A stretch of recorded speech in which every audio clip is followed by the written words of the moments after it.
one of the very, very few dwarf corals on the whole of Djuma, because being flowering at this time and being such a beautiful red, it stands out like a sore thumb. Stands out like a coral. Nevin, can you get the leaves a little bit lower down? Beautiful little spines on those leaves. Little thorns underneath the leaves. A couple of zinnias that are still a bit red. But nothing compared to the red of the coral, and we just have just the right light on it.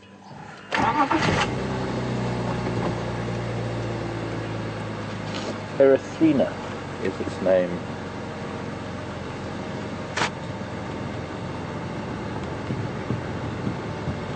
Now the large coral tree is,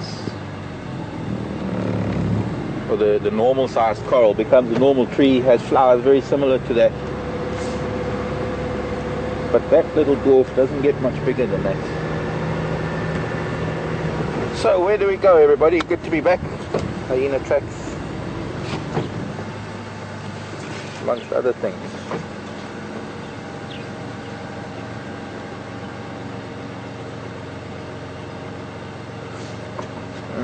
One of the boys, one of the leopard boys, heading down to the dam. So I was going to go up to Riffles or Cut Line. Maybe we'll just do it via the dam. Hearing all sorts of stories about things all over the place. There were lion calling last night up near Riffles Hook. There was evidently some cheetah around Torchwood, I think.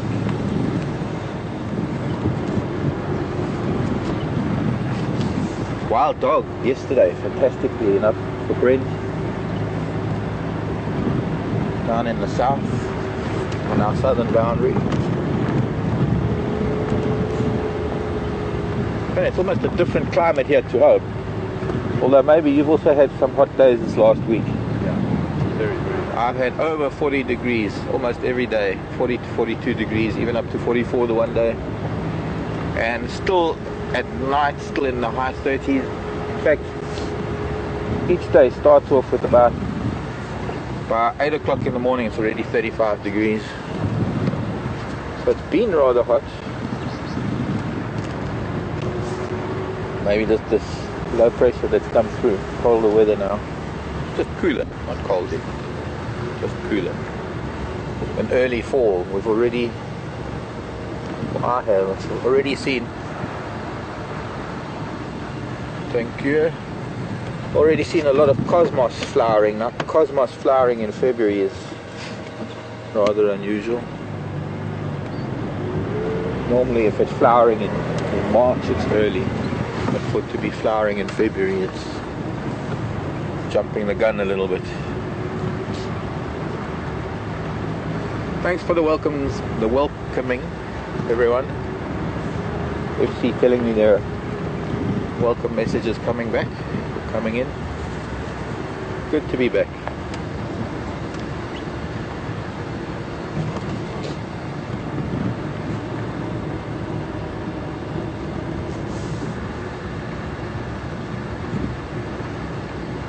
Oh, animals.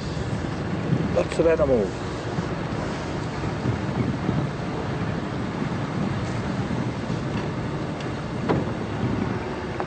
A very well spread out herd of impala. Beautiful morning light.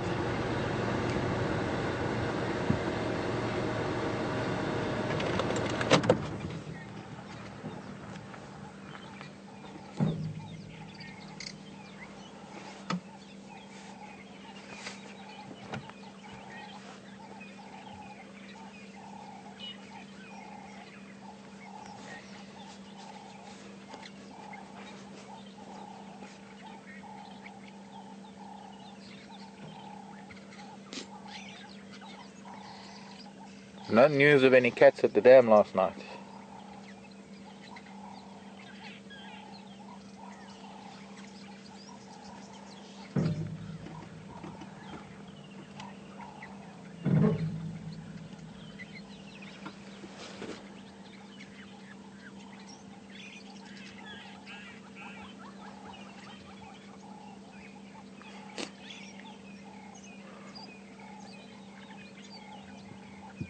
Interesting, they're bulking up and stuffing their little stomachs. Mostly females, I think, in the group in front of us, but to the right where they spread out, a couple of young rams are starting to get a little bit boisterous. Their hornbuds are barely coming out, but they're already starting to bash heads and challenge each other. And a lot of this has got to do with the hierarchy they're going to develop as they grow older over the next 3 or 4 years before they become big enough to be any challenge to the adult rams.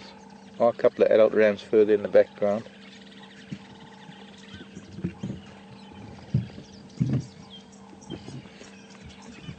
These 3 little ones, or was it the other 3, I think? Those 3 found a little bit of a mound. They like to try and do king of the castle type of game, where there's a little bit of higher ground, they'll try and claim it.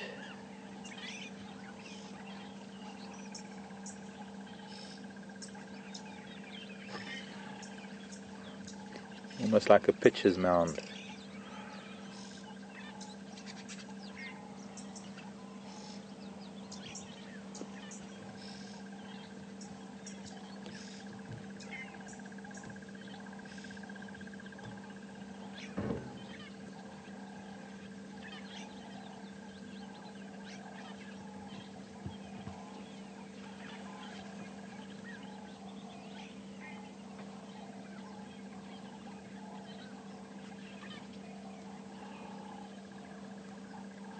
Andrew tells me a few questions coming in about what the future holds as far as me and Wild Earth. I'm here, everybody. I'm here till we leave Djuma, I think. Don't know how long that's going to be, but I just went on leave. And now I'm fresh and raring to go for another few weeks. 1 week, 2 weeks, 3, I don't know. We'll have to wait and see what transpires.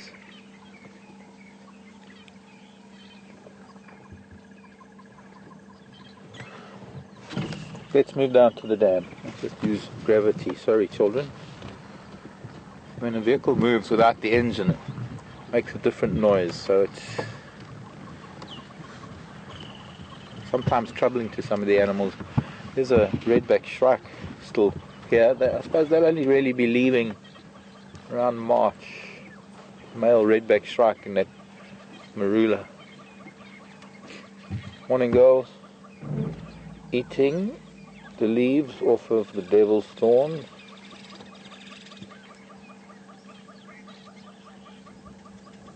Actually interesting watching these impala because there's so many little pockets of activity. Beautiful male redback shrike.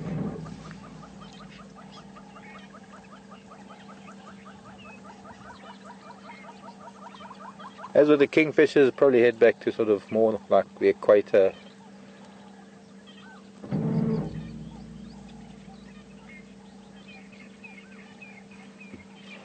Ah, okay. The Djuma waterhole cam is down there. The impala are starting to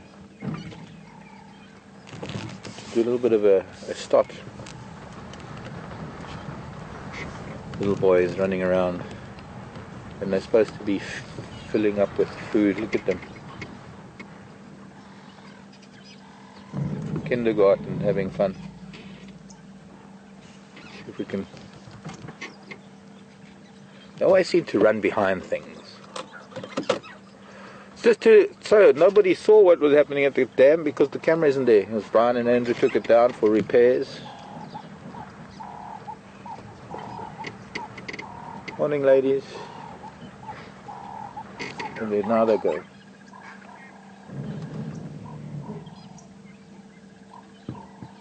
Yeah.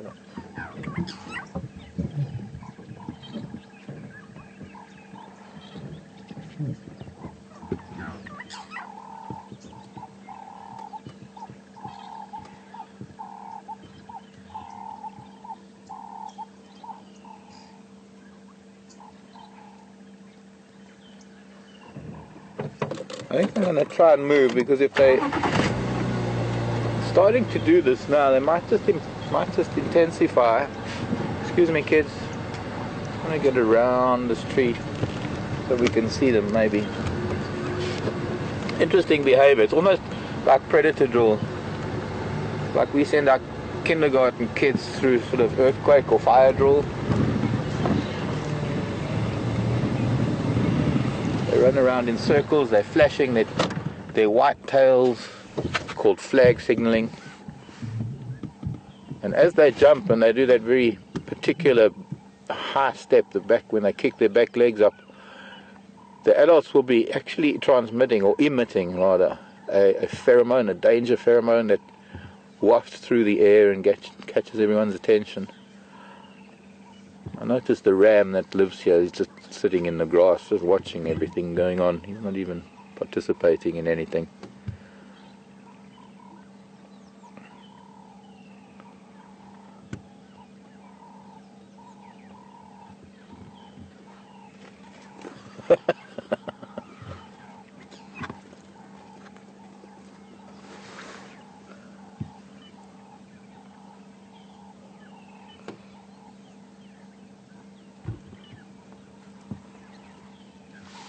You notice how they flare their tails white?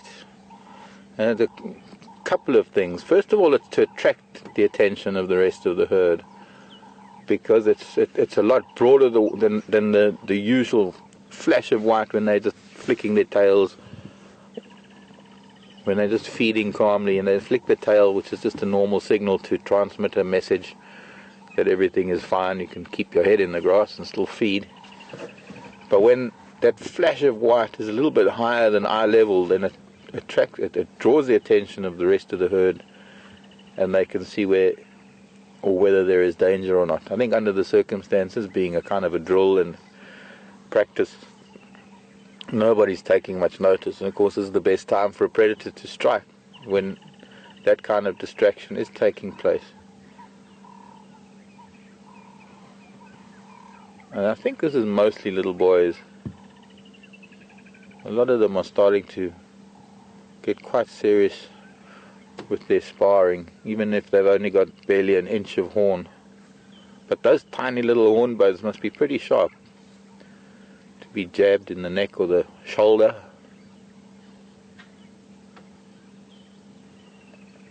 There we go, here they come again. Oh, nearly ran into the female. That was a young female.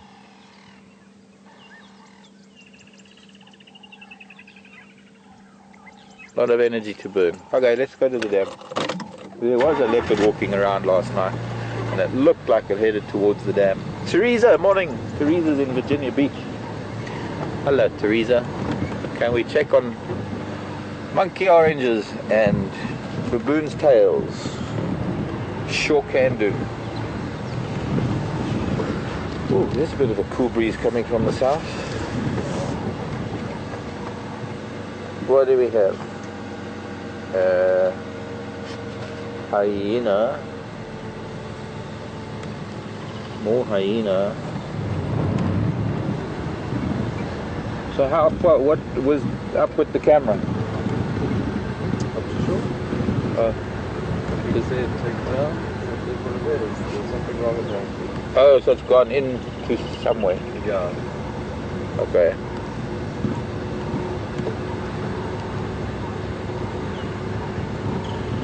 Well, let's hope that we get it back soon enough. And the zebra was here. I didn't hear it. Unless I put the drive radio. Okay.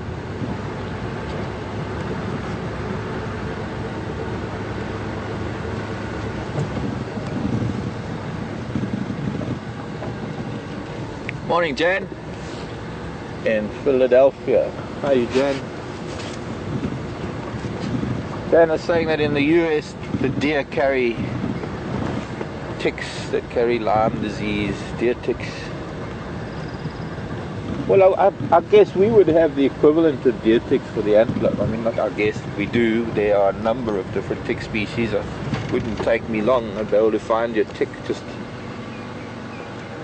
At this time of the year, they're starting to sit on the tops of grass stalks, just waiting for the body warmth and the carbon dioxide that is being breathed out by the animals to activate. They can sit in the stalk for a year before they get brushed off onto an animal, and as soon as they pick up any movement or any changes in temperature, they start getting active. They've got interesting little claws that can grab onto an animal as it walks by. And I guess there are a host of diseases that are carried by ticks here in Africa, not only South Africa. Some that are, I suppose, of importance to us humans. One in particular, what we call it the tick bite fever. There's no, as far as I know, I don't know what the scientific name for it is, but it can make you pretty sick. Feverish, bilious, nauseated, or nauseous, headaches, and of course the fever that comes with it.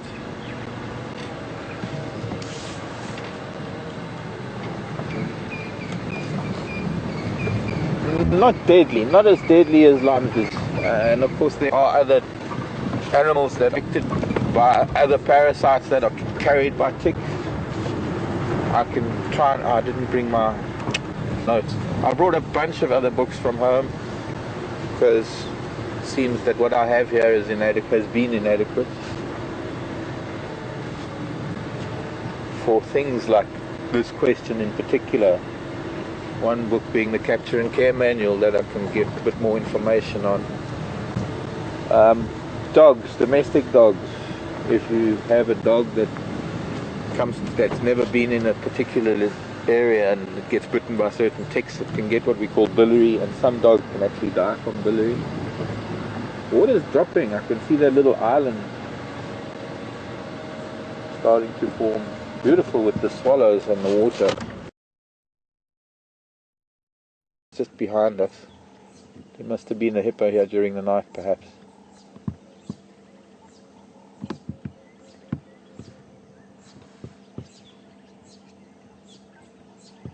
No sign of the geese or goslings. But that could be anywhere. These are all swallows that'll be returning to Europe soon. Most of them. I think there might be one or two others, but they're mostly the European swallow. I think they're now called the barn swallow.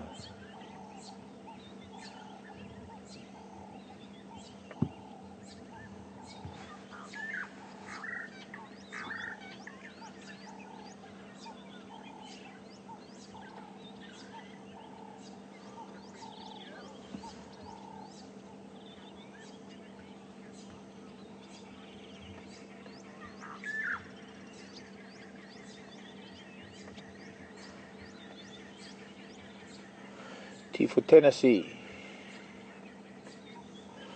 Hello, Kathy in Tennessee. Rutting season for impala is about end of April into May, towards the end of May.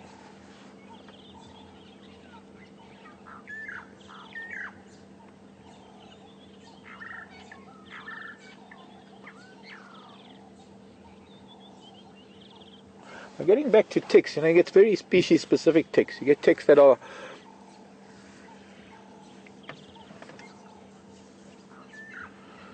thanks, Andrew and Brent. Yeah, those are the tracks that I was looking for now. Yeah, he's here somewhere. It's that young male leopard.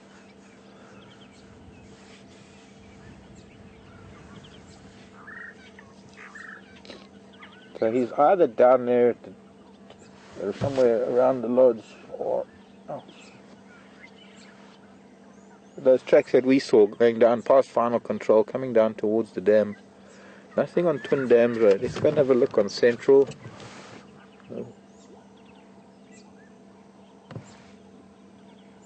No alarm calls. That could have been during the night. Could have been drinking and moved on from there. Most of the swallows, by the way, are just picking, they're hawking insects just above the water, but some of them actually every now and then just dip their beaks in for a drink. Now, ticks. Some animals don't necessarily have a tick to get very ill and die. Just the natural tick load that builds up certain areas where there hasn't been fire for a long time. One of the things that can help with a tick load.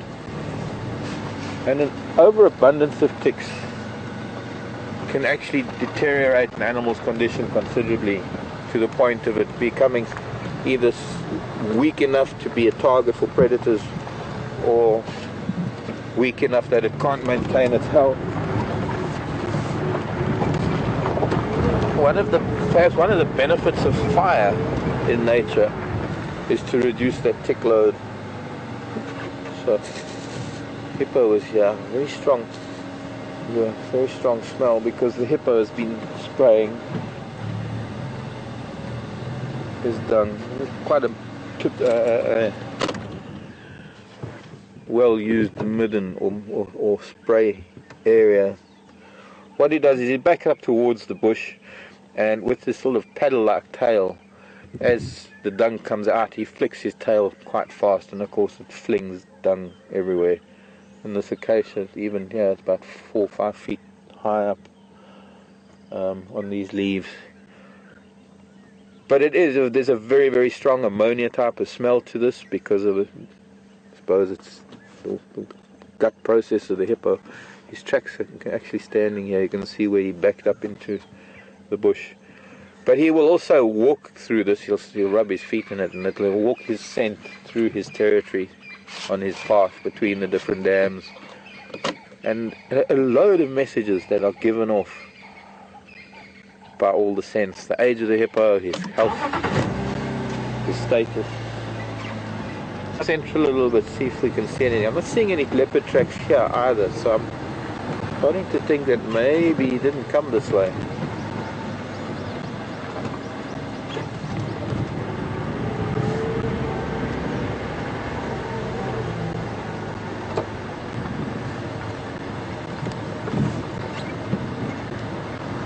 Elephant tracks, leopard tracks over there. Yeah, there we go. He did come this way, walked up central.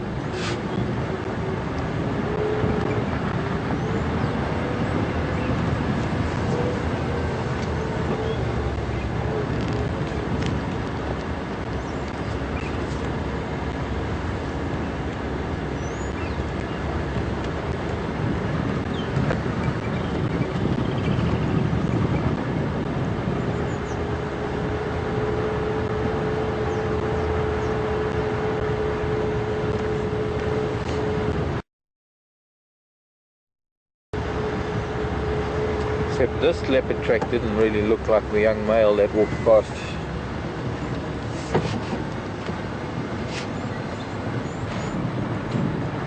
Walked past camp.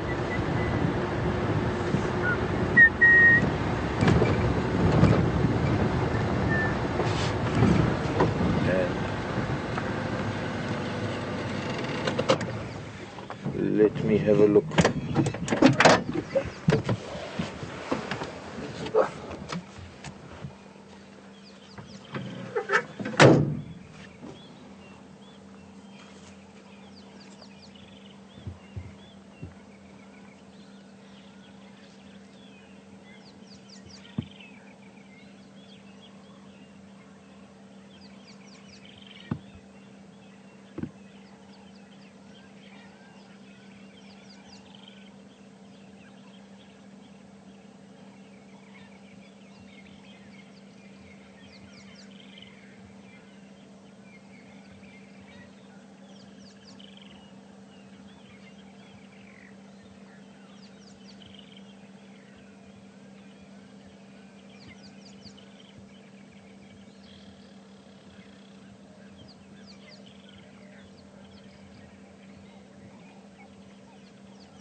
Nothing at all. He might have cut through.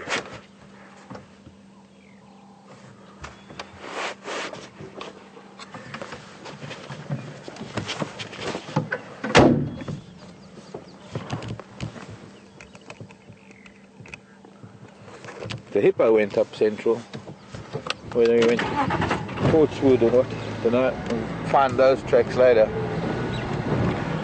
Could be that the hippo walked on top of leopard, but I'm sure I would have seen odd footprint in the middle of all those hippo prints.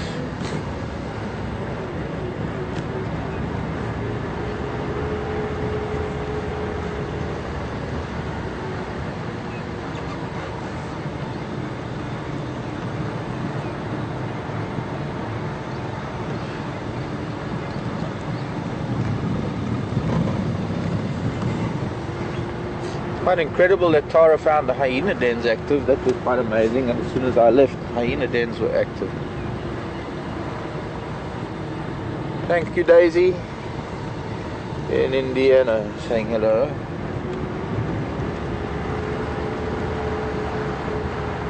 Daisy wants to know if I ever get thorns in my feet. Yeah, all the time, Daisy. That's how they get hard.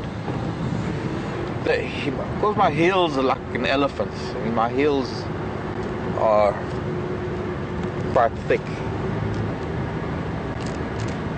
I suppose it's the arch of the foot that stays soft, and that's where there's certain types of thorns. There's certain thorns you just can't avoid. Doesn't matter how hard the feet are. That looks like he was walking here.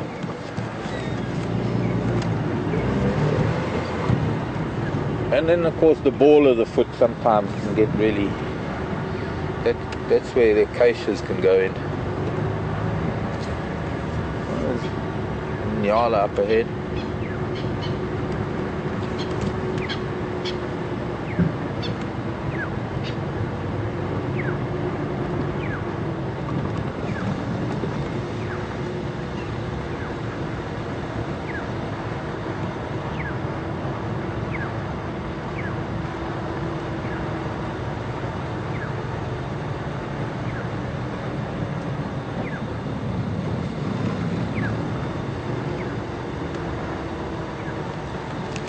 Nyala and a female, unfortunately quite shy.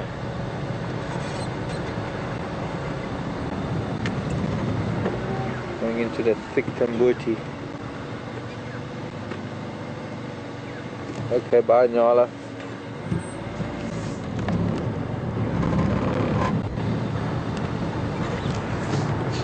Leopard didn't go up central, didn't follow the hippo. I remember we used to have, I think it was in Djuma that used to follow hippo from Gari Dam. Almost like he was stalking them, but it was more just a case of being curious.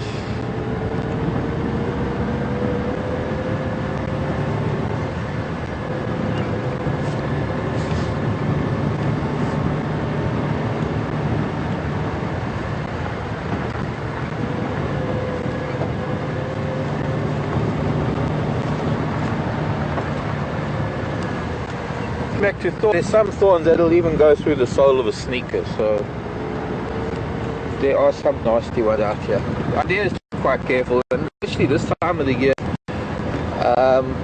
there's certain places that I can't walk in with them seeds, because the seeds being thorns, they're designed to hook teeth, whether an animal with a paw or a hoof or a clumsy human. It probably goes up onto the cut line. I want to put a leopard long.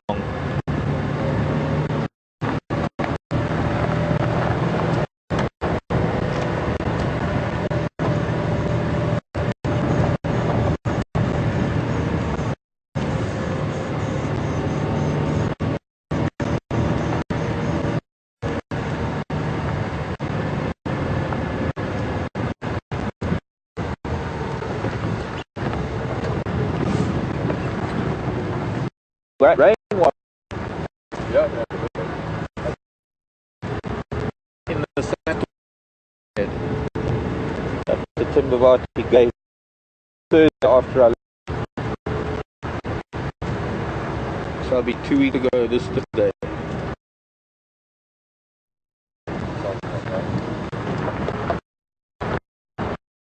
It was and they came through. But it's like that here too. Yeah. Yes. A lot in a little time.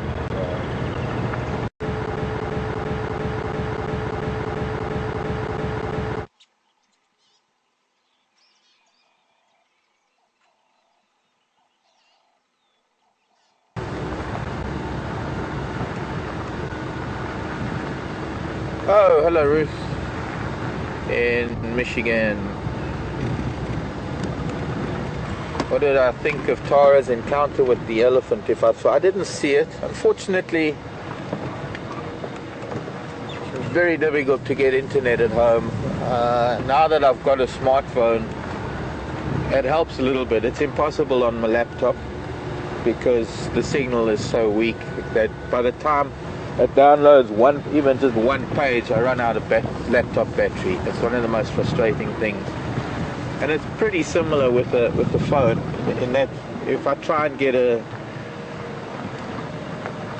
signal, I get a very weak cell phone signal that translates to either a GPRS, sometimes an edge signal, internet signal, but it takes forever to even just do text. So text is perhaps the only thing I can do.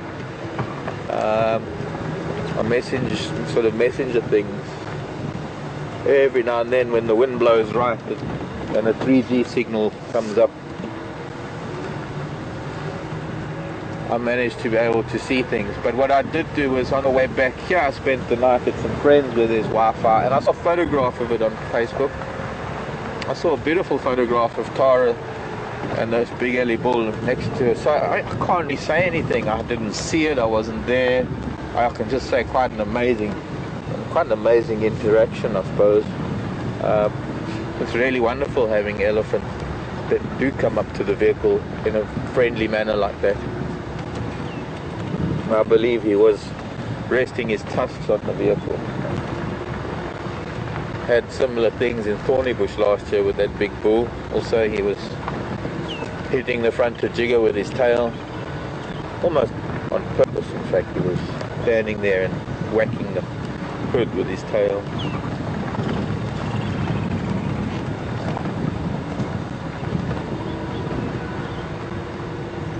Lucky Tara, I suppose.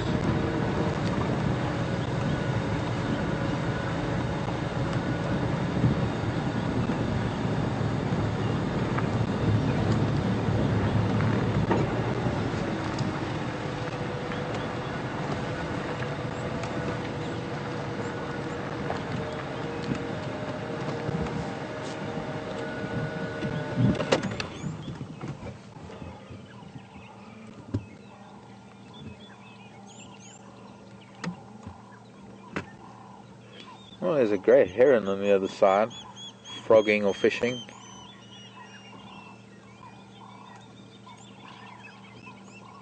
Water Thickney is calling.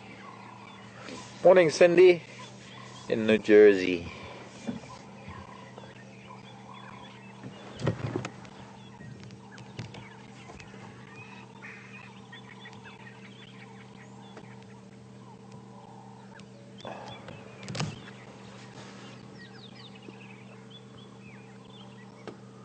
These still mornings are really pretty because the water doesn't not much stirs, and then there are a lot of little ripples, a lot of little what look like raindrops, but they're actually, a lot of that are insects and frogs coming up for air. Aquatic life that is still dependent on oxygen breaking the surface for a gulp of air and going back down.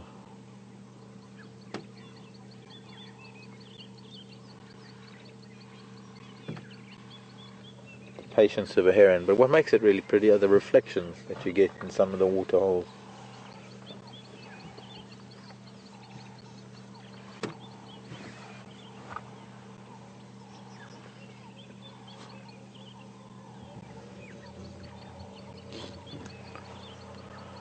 Cindy in New Jersey was asking if I've ever heard of an animal that's had its digestive system perforated by thorns from eating thorns. No, I haven't heard of that, Cindy. Thorns are not easily detached from the trees, and for those animals that do eat them, I suppose elephant, for example, there is enough material in the gut is big enough, I suppose. I can't say that it's never even occurred to me to think of that. The other animals, the browsers, things like impala, kudu, giraffe, are rather selective about what they're feeding on, although the giraffe do eat sometimes the tips of the branches of the sickle bush or other spiny plants, but they probably masticate the thorn itself if they do consume it. But as I say, the thorns are not easily detached from the branches,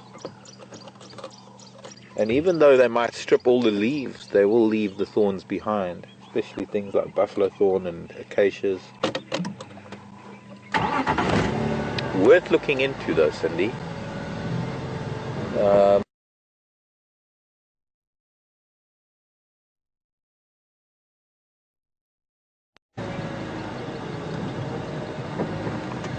So Buffelshoek Dam, very peaceful spot this morning.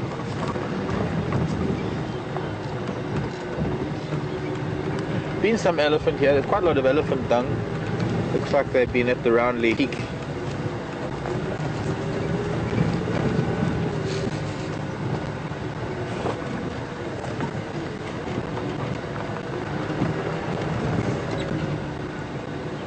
Families of elephant tracks behind here.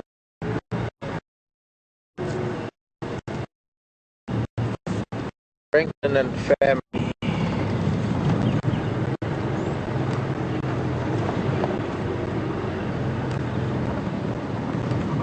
Morning, children.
Morning, Deborah in Arizona.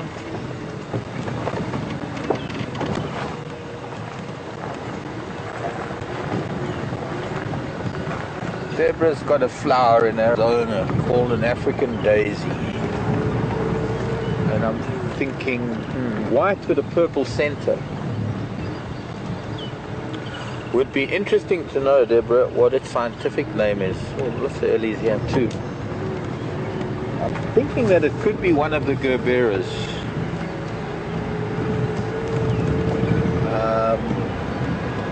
Being a daisy is probably cultivated and probably genetically manipulated to create a specific color. I mean, the true gerberas that we get here are orange to bright red, but you do get many other different colors of gerberas, known as the Barberton daisy. Or daisy family is a huge family of plants, so it could very well be that it is a specifically African daisy.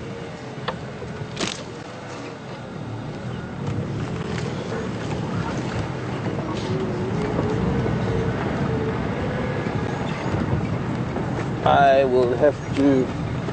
I'm also wondering, is it a fairly large daisy? I'd like to send another mail and just confirm a few things. Up in the library.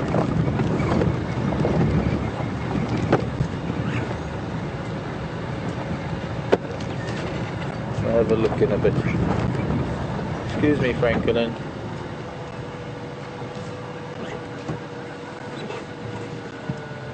That way.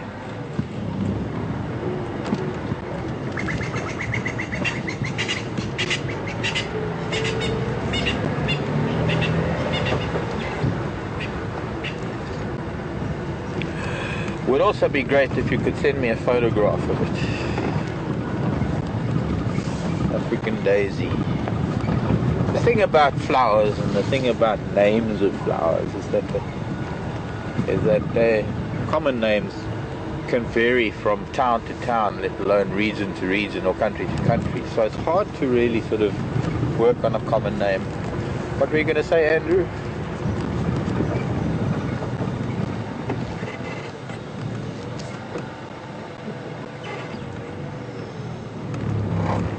Dimorphitica.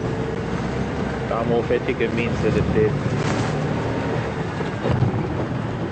different morphs, different colours. Okay, let's get up onto Biffles and Cutline and I'll have a look. Short. And a flower book.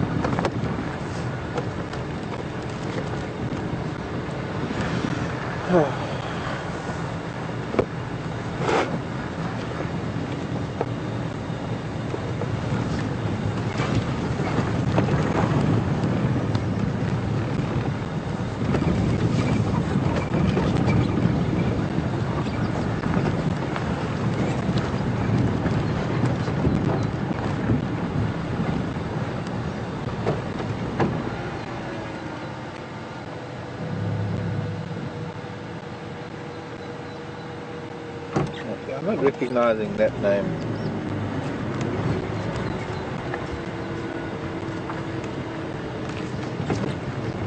But somewhat. Osteospermum. That sounds familiar. I'm sure we've got osteospermum.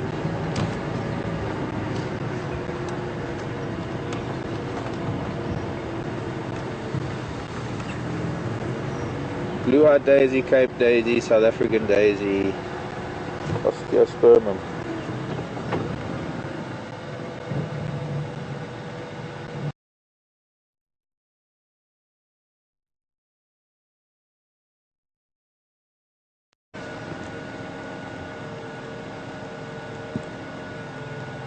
This is a yellow one. I mean, a lot of the daisies are yellow. That, by the way, let's just switch off and we can just quickly look. That is one of the gerberas, this bigger picture, which is sort of one of the common cultivated daisies because they get such big flowers. There's also a beautiful red one, but down here is this little one is one of the osteospermums. So as I say, the common names are not easy to follow. And of course, when you're just speaking of the genus, there could be many different species of osteospermums. It doesn't tell me here. But this particular one is yellow, so obviously it's not the right one. Let's see, another book might have different osteospermums.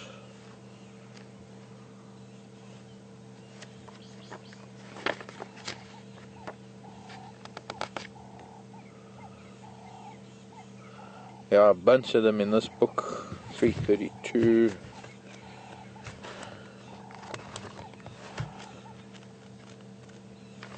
Yellow. And 218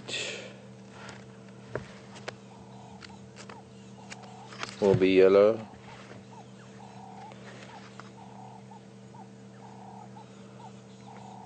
Dimorphotheca. That's more like it. It used to be an osteospermum. Here's a white one. Whitish. with a purplish center. Now if that was to be enhanced, but yes, that's Dimorphotheca. Looks like it has a little bit of a fleshy leaf.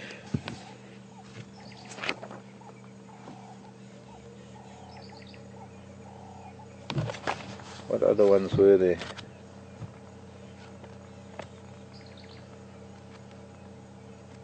Bear with me, folks. Interesting looking at different flowers, especially ones that are grown overseas. And 332. Would it be a yellow one also? And 446. Now that sounds more red. No. Pink. See, there's also, these are more pinkish daisies. Also used to be the Dimorphothecas used to be known as osteospermums. Those are sort of a more pinkish purplish color. But just while I'm here, let me see if I can just find you what I thought it was the Gerbera, which is the really beautiful Barberton daisies.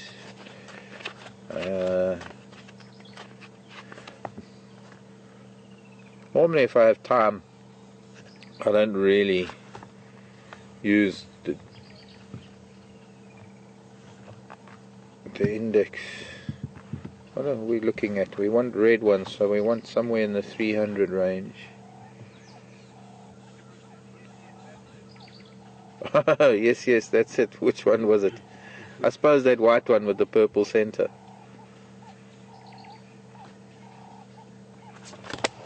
Okay, I could sit with the flower book all morning. And of course what I like to do is, instead of going through the index, I like to page through the book. I like to try and get through the book to the family and then eventually try and find it, and then of course going through. Some of these books are color coded, so they group all the flowers in their color, their general colors, which can make it easy to find, but unfortunately that means that families or plants of the same family are split up all over the book, as opposed to a sort of uniform way of indexing the families, and then all the different genus and species you get within each family, with the different color variations on the same page. It's like bird books. There's a particular order of birds, how they appear in a bird book. So even if you go up to East Africa and you take an East African bird book, you're going to find that you've got your seabirds and shorebirds in the beginning, and it's just like a sequence of things. And when you page through books, often enough you get to see things that you don't normally look at if you go straight through the index.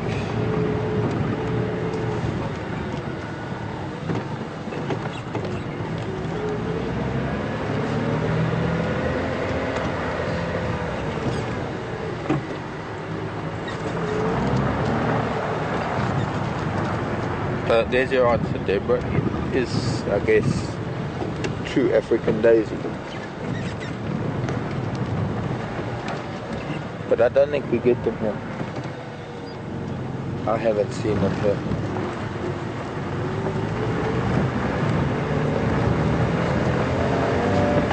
I've been away, so it's nice for me to drive a little bit of our boundary roads.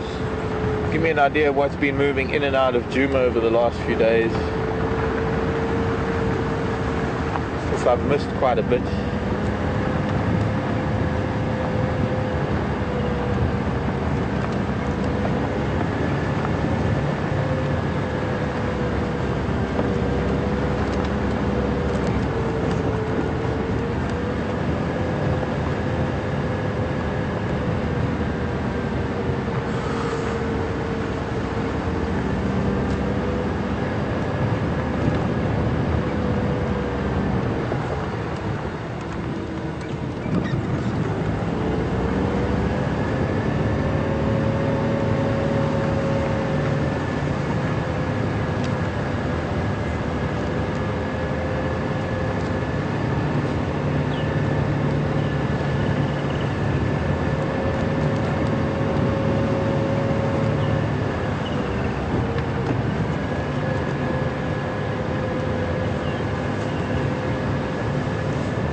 That was a big snake. And big lion too. This must be where the lion were calling from. They came in from Torchwood and they've gone down Cheetah Cut Line. Big male lion. But there's a snake track moving across the... Well, that's the lion track we just saw.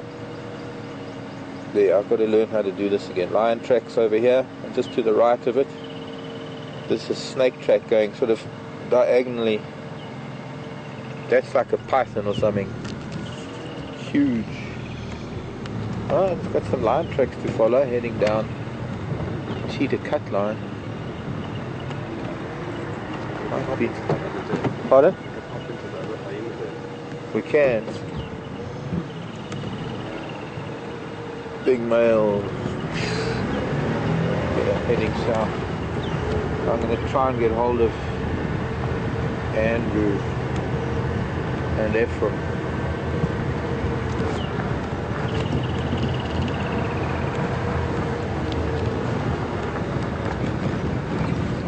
There's a monster lion. Huge.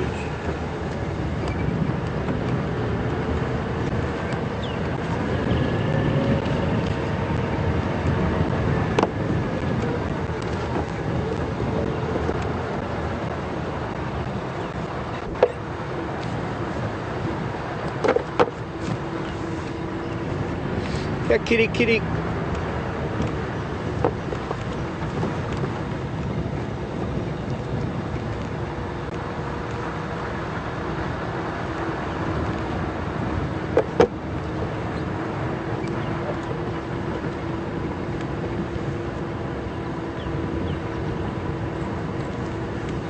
So I just got word, because I put that radio on,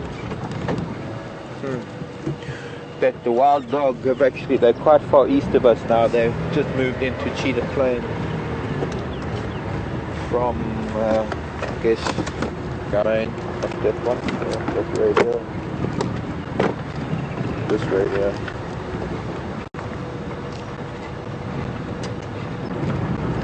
Let's just get onto that ridge. I want to switch the car off, see if that works.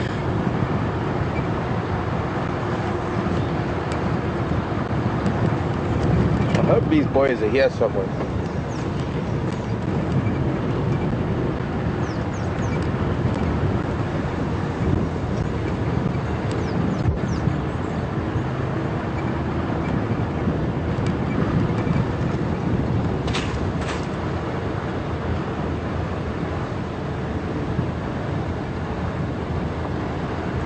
Like as soon as you come to a ridge or around a bend and you've got tracks on the road, you're just hoping to see something still walking in the road. Or this cool wind, there's a bit of a cool breeze, this temperature. Somebody lying. Not today, Josephine. I need to work for these cats.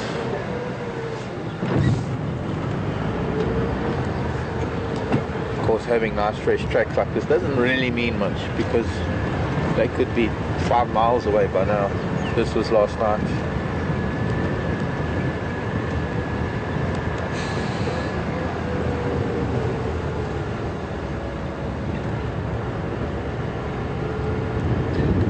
Not even much point in trying to get hold of Andrew.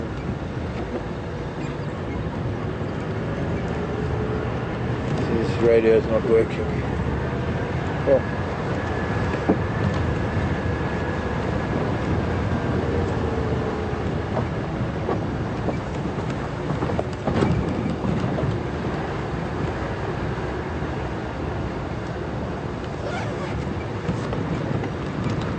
Morning, Laura. From Ohio. Was asking about something sitting on my gear lever.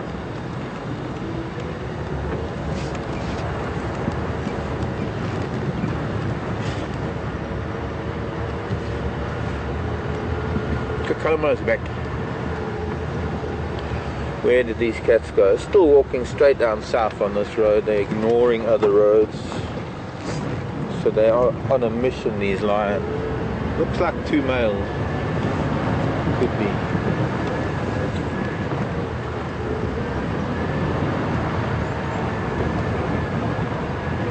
Come boys, where are you? Please just be on the road somewhere.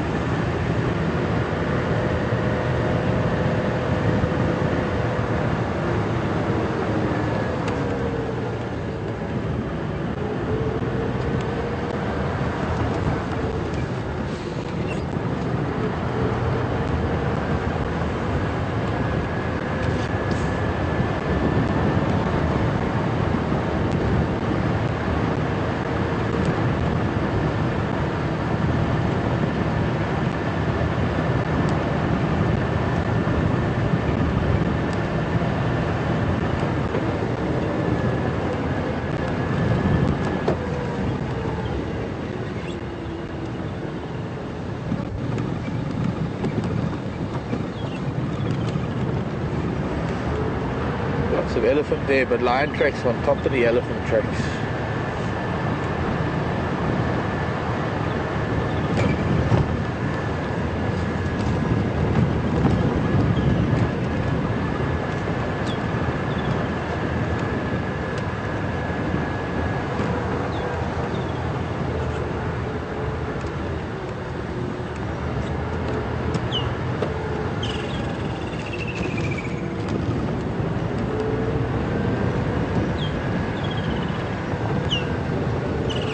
Morning, kingfishers.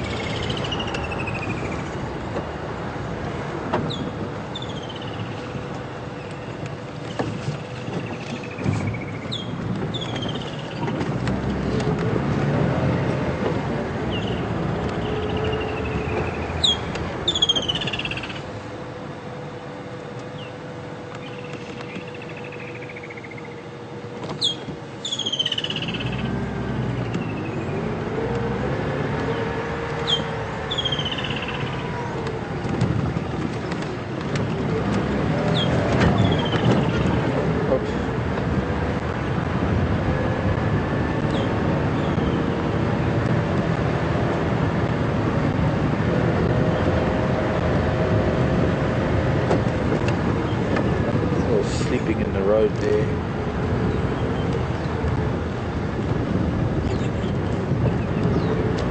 Still walking south with the lion. They stopped once. Looks like they stopped once, lay down further back for a bit. There's a cool wind. Now, the interesting thing, having a cool wind like this means that even though the sun is up, it is getting a little bit warmer. It's not that warm that it's going to force them to seek shade just yet. Of course, the important thing is, or the unknown. There we go. No more lion tracks. We've lost them. They've moved somewhere off the road further back as I'm talking. Not too far back, just after Central Road. See, maybe they'll come back onto the road. Baby elephant. Ah, back on the road. Only one here now.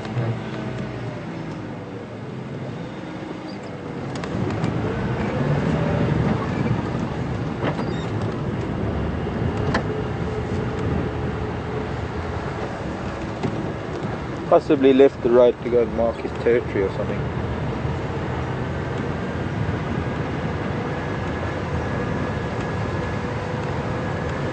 I'm just saying, it could be that this the cool breeze that's blowing, it could be that's still moving even.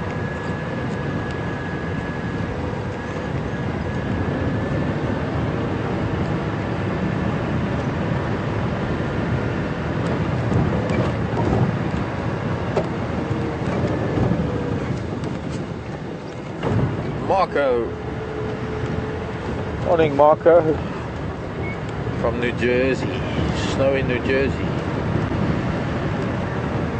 Didn't know there was a town called Snowy. How often or how common is it for lion to take down elephant?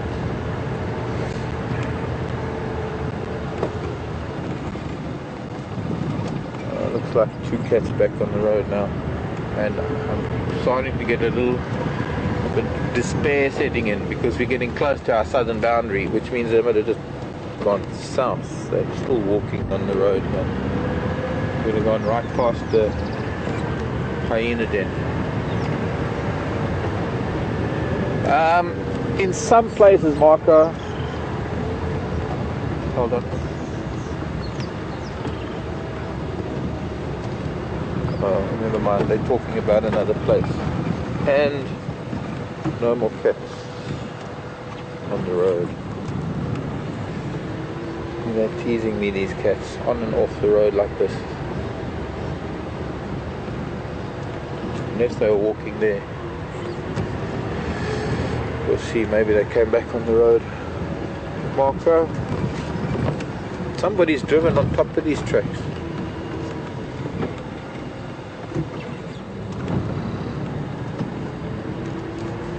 Let me just talk to Ephraim.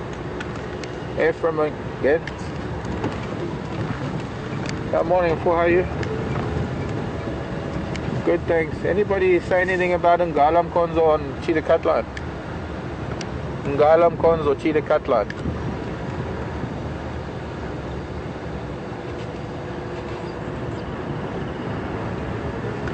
Copy, thanks. Yeah, heading south.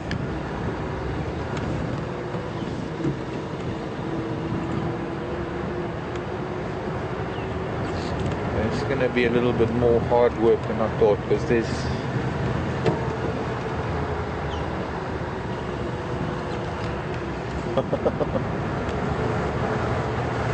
it's the same one, Andrew.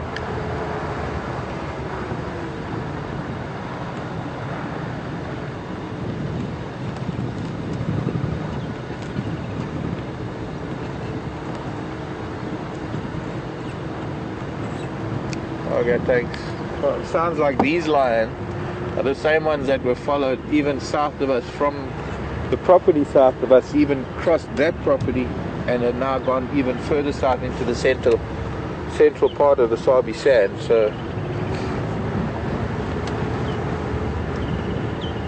these cats did a walk of note. They're probably about 8 miles away by now. I said 5. Actually probably closer to 8.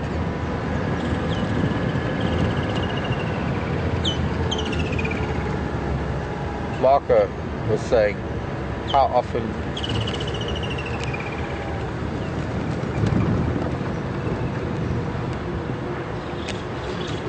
in some areas elephants are quite a common prey item. There's something that I was asked this morning for a giraffe, and yeah, hopefully she's going to come closer. She's a he. He will come closer. We're going to wait until he comes our way with a bit of luck. Maybe other giraffes already here. I can just quickly tell you, Marco, that in some place like Botswana, up in northern Botswana, for 20 years now, there've been prides of lion have been taking down elephant on the Chobe River. Up in Tanzania, there is a pride of lion that are specializing in elephant on the Ruaha River, close to the confluence of the Mwagusi River.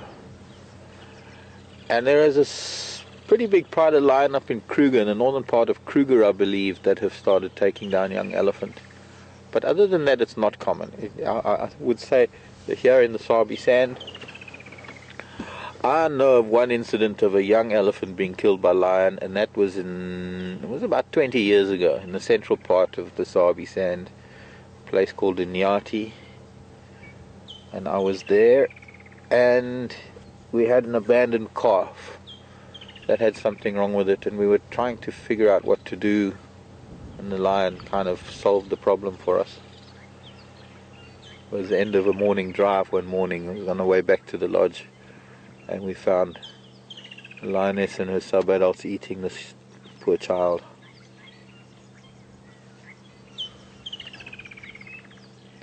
But I think in a lot of places, Marco, what it is that the maternal care, the bonds and the care that is taken to protect the young are so strong that it's almost impossible for lion to get close to them.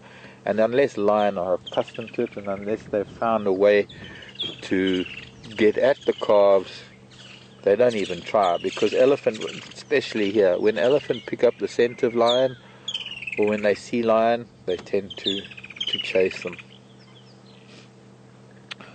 Morning, Mr. Giraffe. From lion and elephants to our tallest mammal. Magnificent bull. Come this way, old man.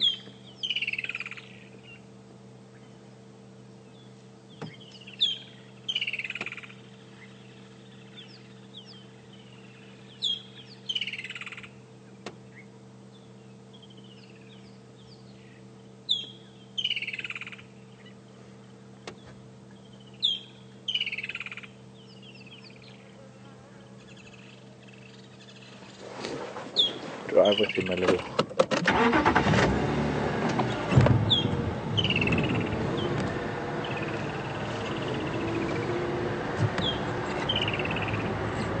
Come out into the open.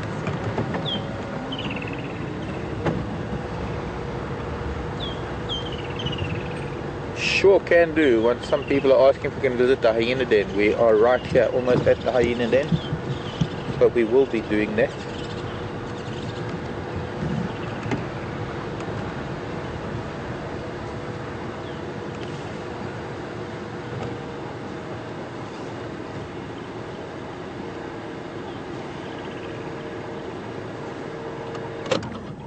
Morning, Squire.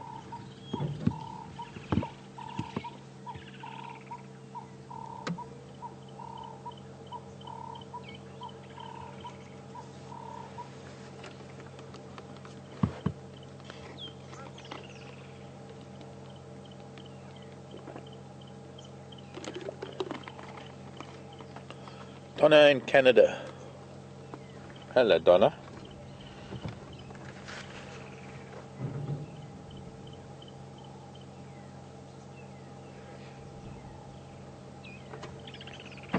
Donna wants to know if there are any animals that mate for life. I think there are a few, but hard to tell whether it is for life unless you follow the lives of certain individuals. There are certainly a lot of animals that are monogamous, but there's always a chance that they could lose a mate and then find a new one. Because it doesn't necessarily mean that if they lose a mate, they're not going to be able to find another one.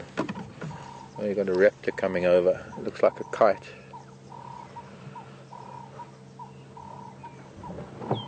Something in his talons.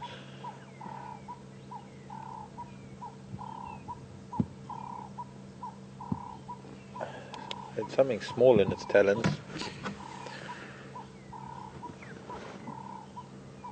Yellow-billed kite.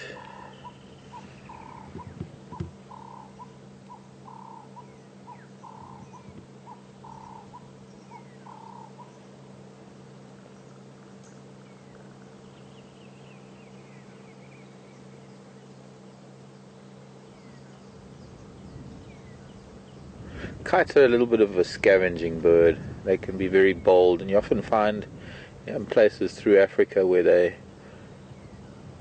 actually scavenge from humans, and they're even known to take food out of people's hands in some places.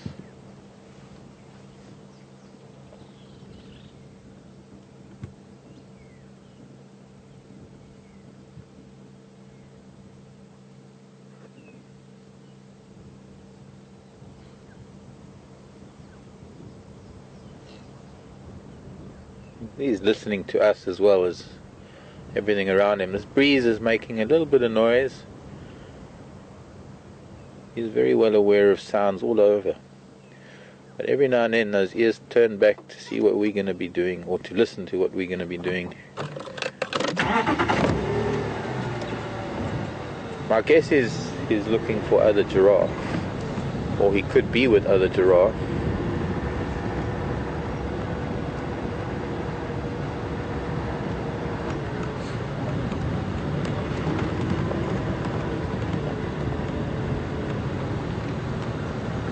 He's taking us to the den.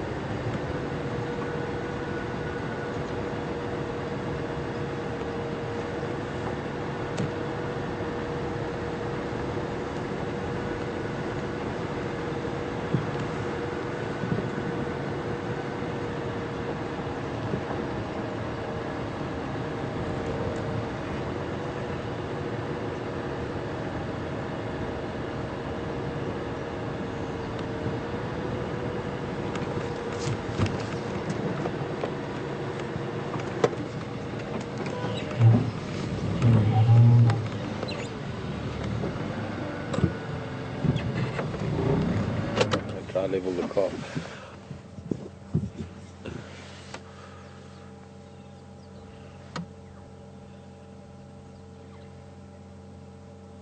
I can hear a squirrel chirping.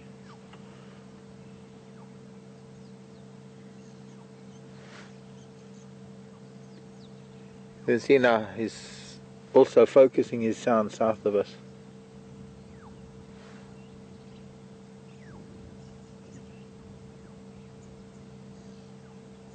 There's a squirrel alarming some way further south.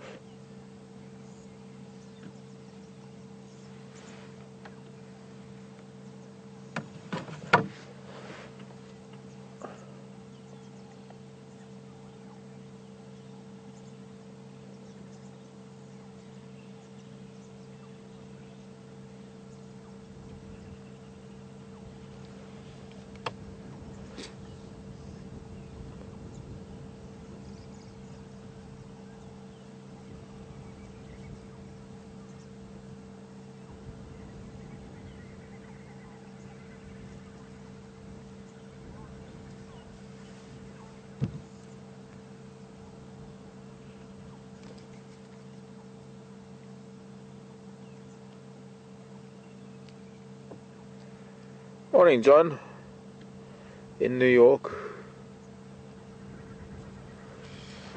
I can hear oxpeckers also further on. John is asking if giraffe usually travel in groups. Yes, I suppose you could say so, John.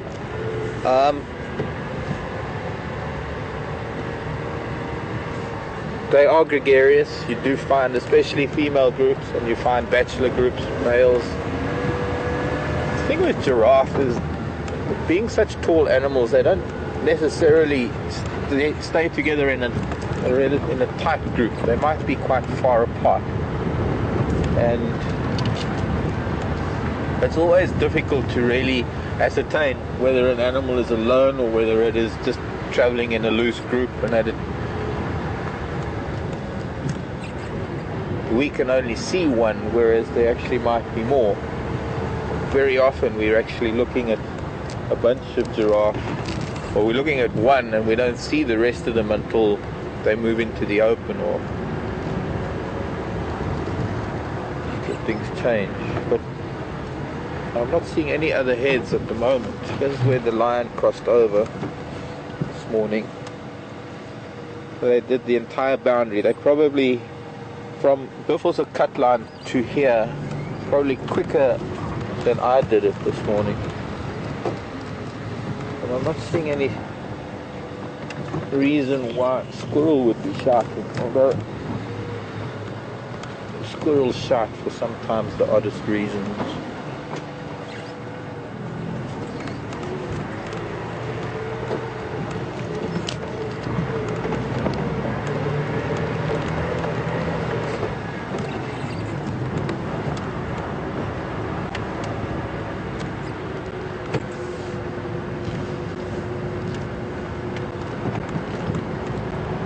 Morning, Sarah.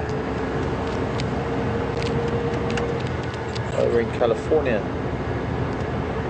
Lifespan of a giraffe, Sarah, is the mid-20s. I guess they could probably get to 30. I think. What age do they mate? Not really sure. I don't know, about 4 or 5. Maybe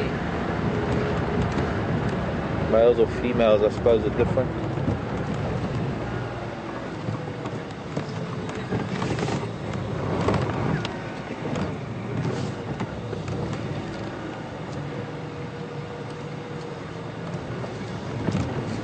Whatever he thought there was is ignoring it. He was listening to where that squirrel was shouting. I suppose he was trying to figure out whether it was worth him being concerned about the noise or not.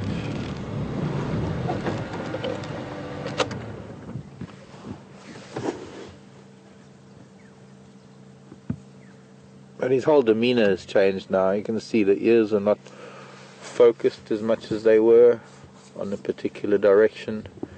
He's back to chewing. Oxpeckers are doing what oxpeckers do.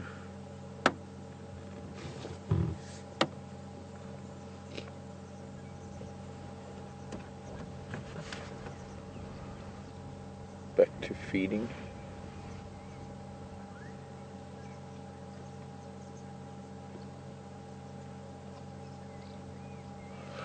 Oh, Jeffrey, hi there. How's Texas today? Tonight? Last night? You're behind us. Jeffrey wants to know, how do giraffes sleep?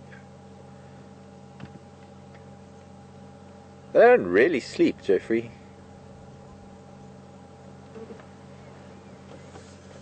All the herbivores, especially being prey animals. I had a couple of things on the subject, but sleep for them would just be, they would just become targets. And there's another reason why they don't really sleep, not only because of the dangers that sleep poses by being unawares, but the fact is, being herbivores, they've got to be processing food all the time. They don't necessarily have to be feeding like this giraffe. He's eating a creeper at the moment. Probably one of the cucumbers, the wild cucumbers that's growing in the acacia.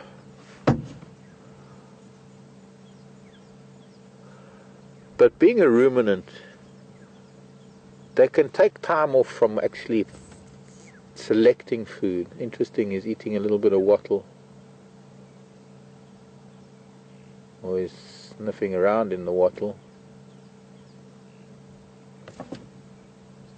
I saw a wattle in flower yesterday, full bloom. Very strange.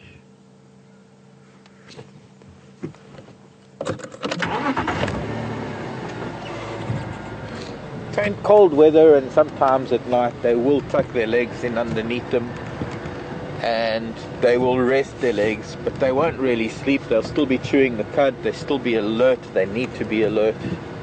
They're very vulnerable when they're lying down. They're not lying down with their necks flat, they're merely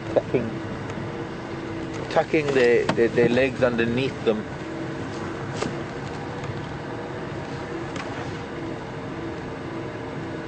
Very high in tannin, this wattle, which is why it doesn't really get browsed very much. Same as this beautiful silver cluster leaf ahead of us.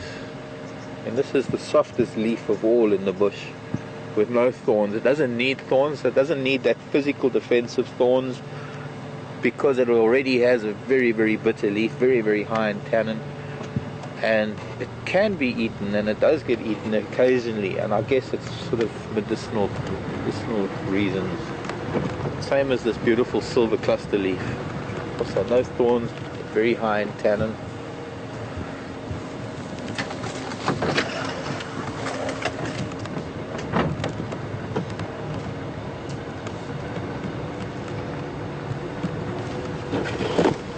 External repose, I think it's called.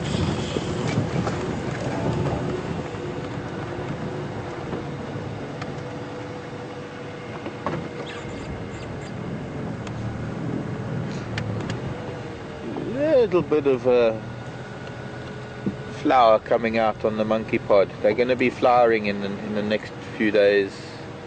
I can see all the buds starting to form. Away fly.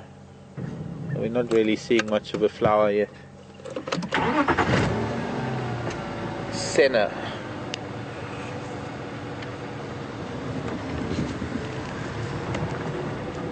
Some sennas are used as a laxative. Sherry in Ohio. Sherry, morning Sherry.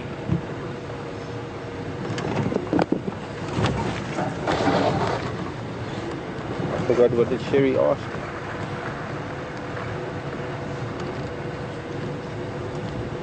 I'll think of it in a minute.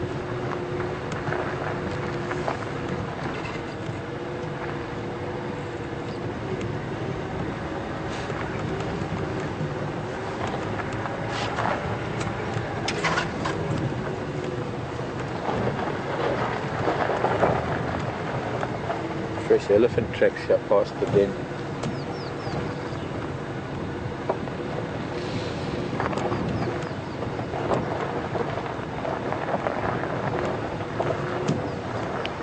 No, it's okay.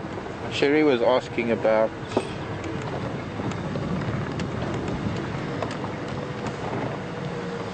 Andre in Florida, how many offspring.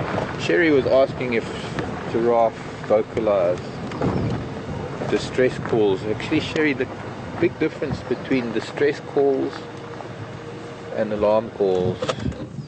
Is this one of the active dens? It was. Could be, just inside now. I see there's a shoulder blade there that I haven't seen before. It must have been dug out from inside, perhaps.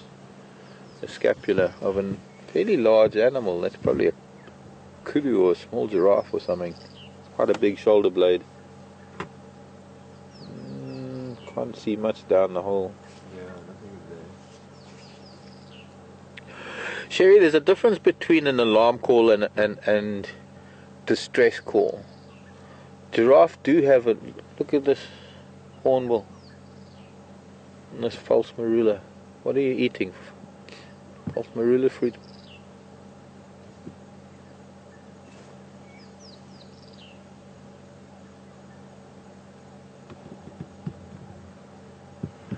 Distress calls are something that happens when an animal is dying, and yes, I suppose giraffe, there is a bit of a distress call, but they do have grunts and sort of like sneezes as alarm calls, but they don't have a very well developed vocal cord. In fact, it's a very rudimentary vocal cord. So nothing happening here at the den this morning. We might be a little bit late.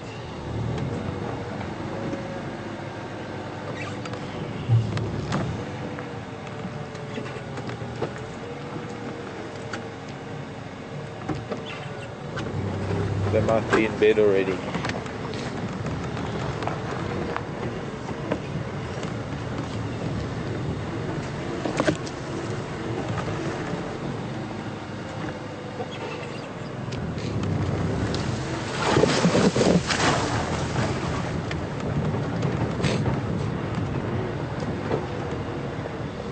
Nobody at the back here.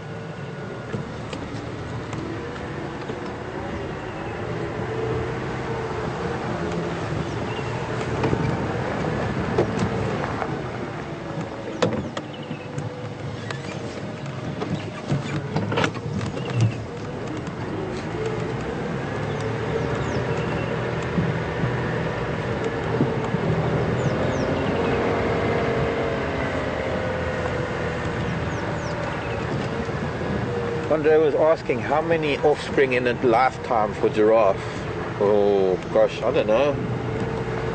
Have to hazard a guess. Andre. Maybe 6 or 7, not sure. I'm going to go back to Ledwood Road.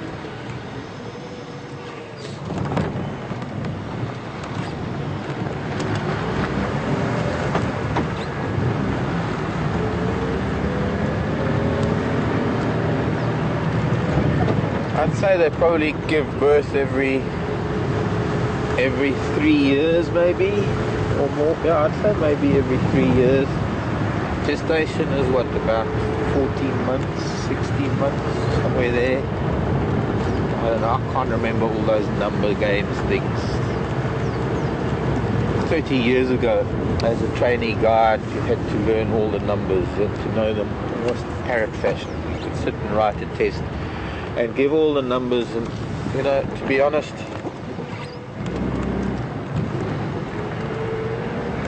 I don't keep numbers in my head very well.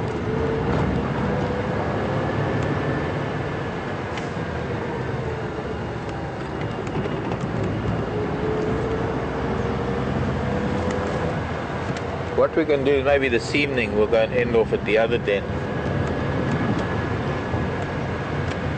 My evening. Hoping that maybe we'll catch up with the giraffe. He might have gone through onto Ledwood Road.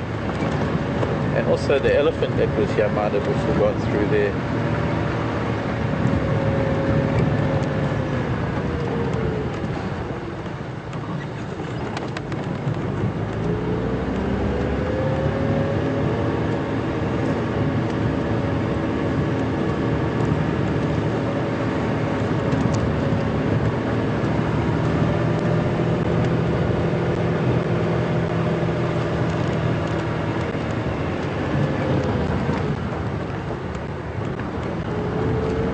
suppose intervals could be up to maybe about, I suppose maybe more than 3 years. See what, if anything, any insight. Kingdom. Oh well, I'll have to go to Smithers.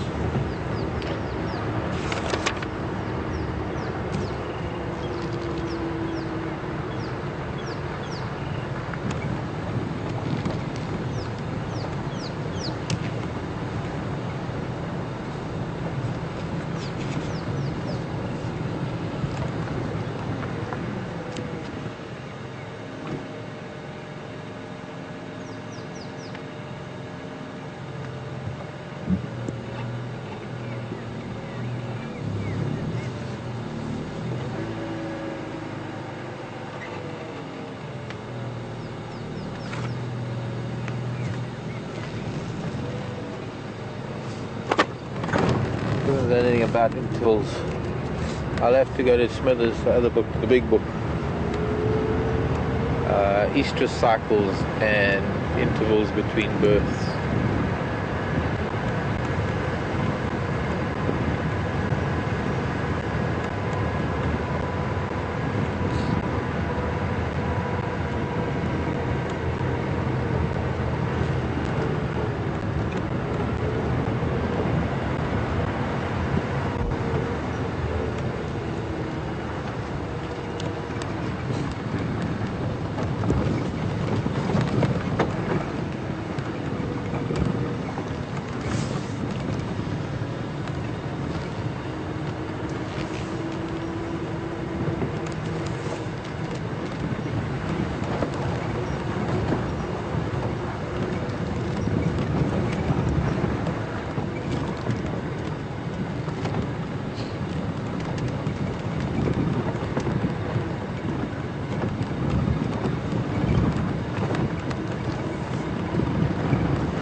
Jody, New Mexico. Hello, Jody. How long is a giraffe's tongue? I don't know, here anything from 18 inches onwards. Are you meaning how long is it in total, or how long can it protrude?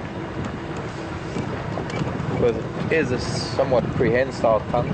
Notice if we get to witness a giraffe feeding, I don't know, we might see him. He might come through here. He's a little bit thick between here and where he was, but he was kind of somewhere off to our left.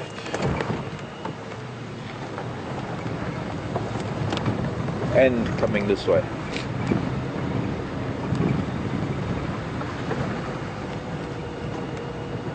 But if we get to see giraffe, we'll try and witness how they feed.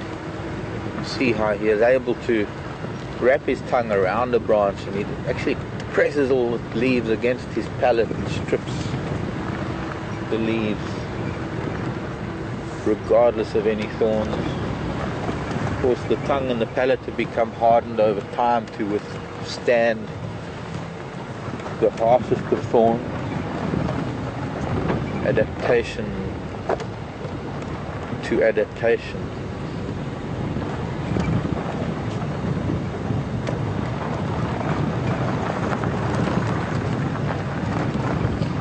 But interesting that he's just come on to Djuma, because then we might be able to see him again later. If he is heading a little bit west, he might be around Treehouse Dam, somewhere around there later today. Depends on what he sees, depends on what he interacts with, or whether he is in contact with other giraffes.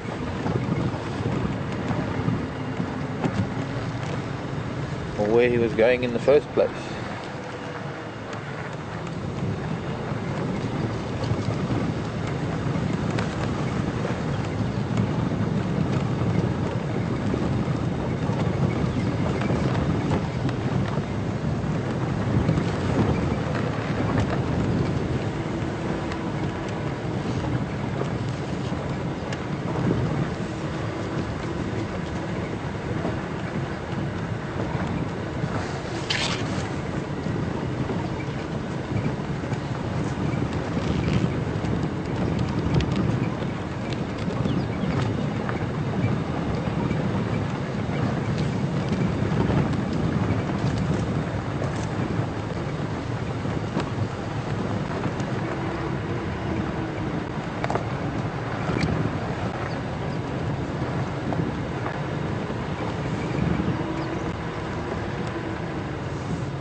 There's a duiker. I don't know if we're going to get to see it. It's hard to see. Quite far in. One of the dwarf antelope. There he goes.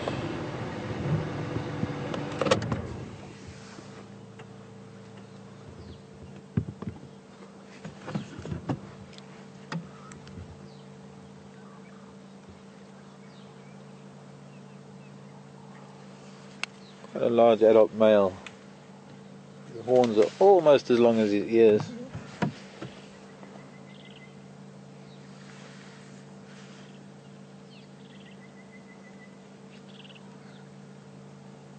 I don't think I think 5 inches.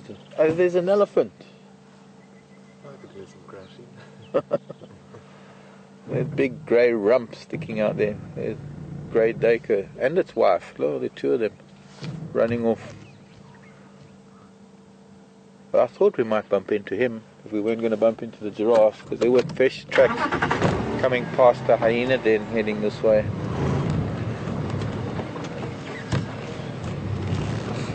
Morning, Mr. Pachyderm. If you're a Mr. Pachyderm. Doesn't look like a very big ellie. What's that in the background?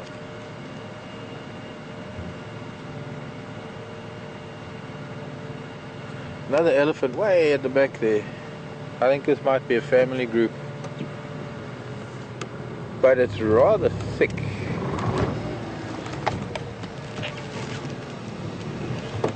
And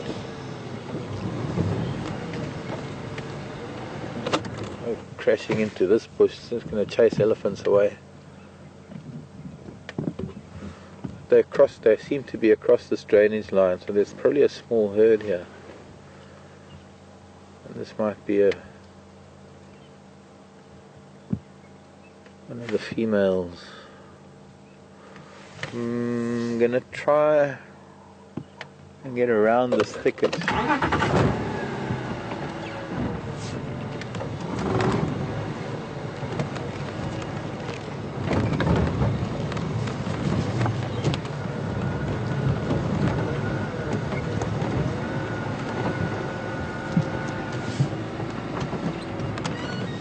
Teresa, I haven't forgotten about monkey oranges or baboon's tails.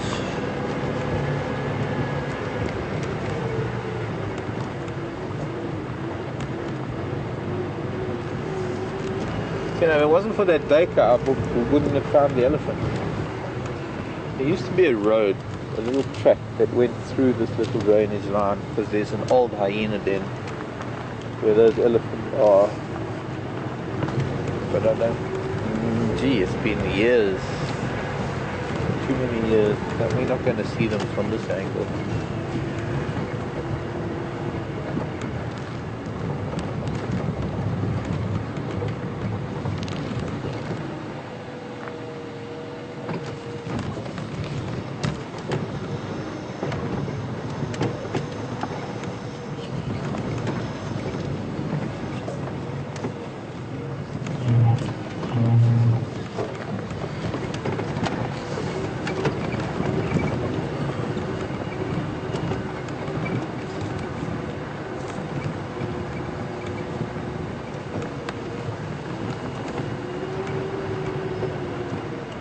Morning, Anna.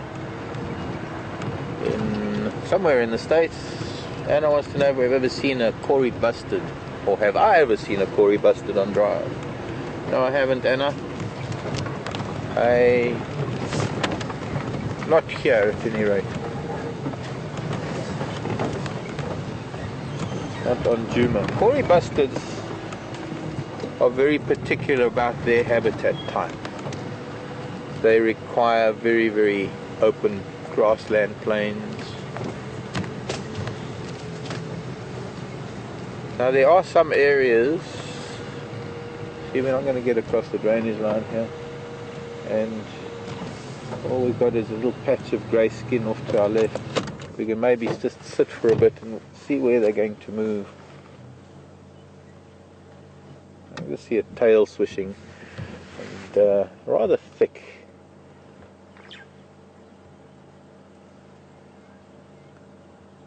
There's some open grassland areas just south of Arethusa, where you might find Corey bustard.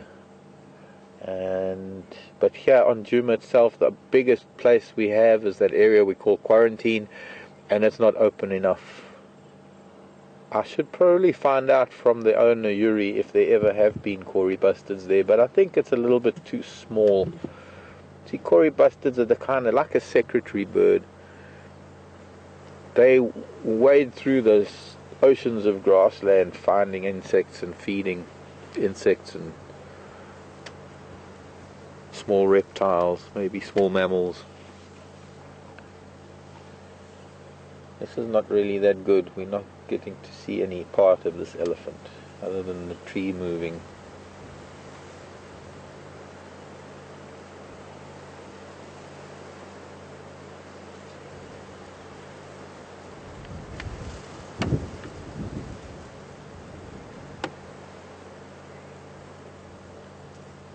I think it's much the same reason why we don't have cheetah visiting here very often, because we just don't have the habitat for them on Djuma.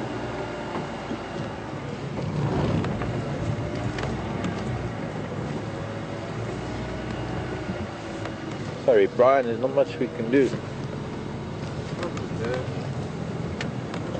Other than maybe wait a while.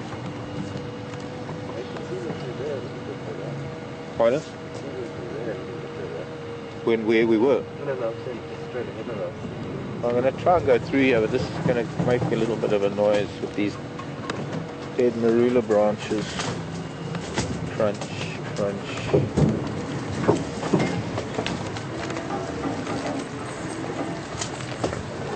Crunch, crunch.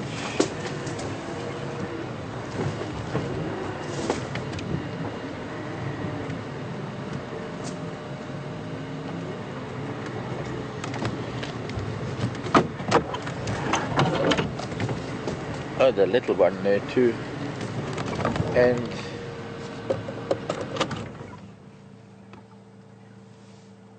interesting bird.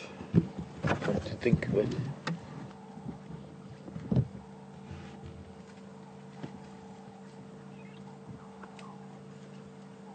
Very pale redback shrike.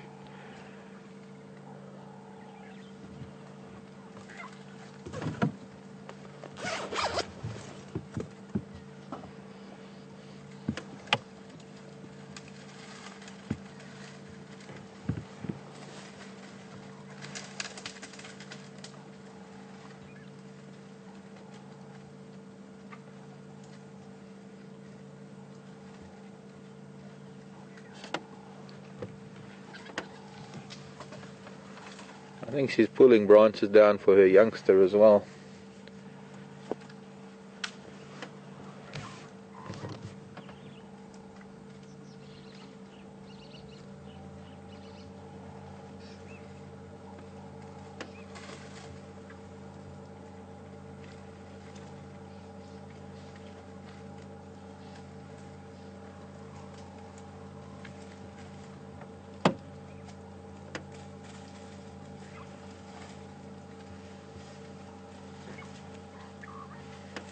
Two youngsters with that car. There comes another car coming through the bushes now.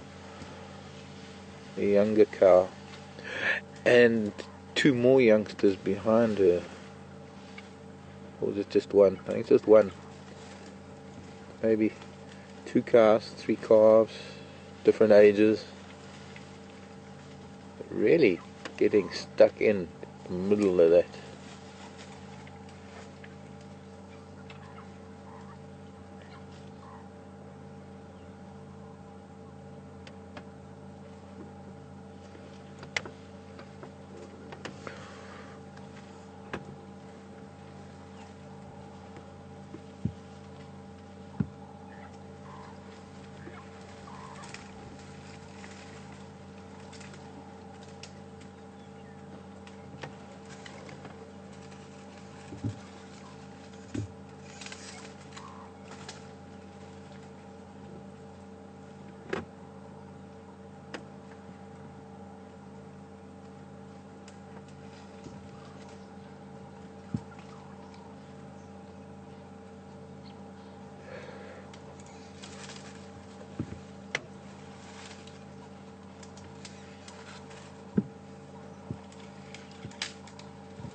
Morning, Mrs. Ellie.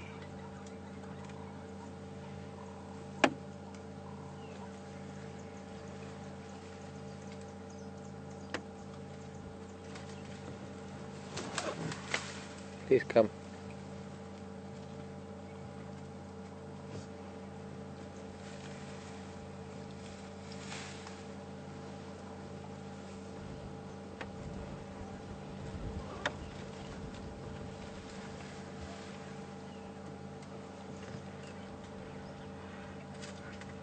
Thanks, Sharon.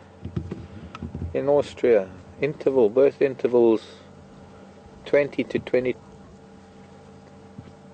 15-day Easter cycle. 20 to 22 months between births. Here she comes. Come out, Mrs. Ellie. Come and say hello to us. Good morning, madam.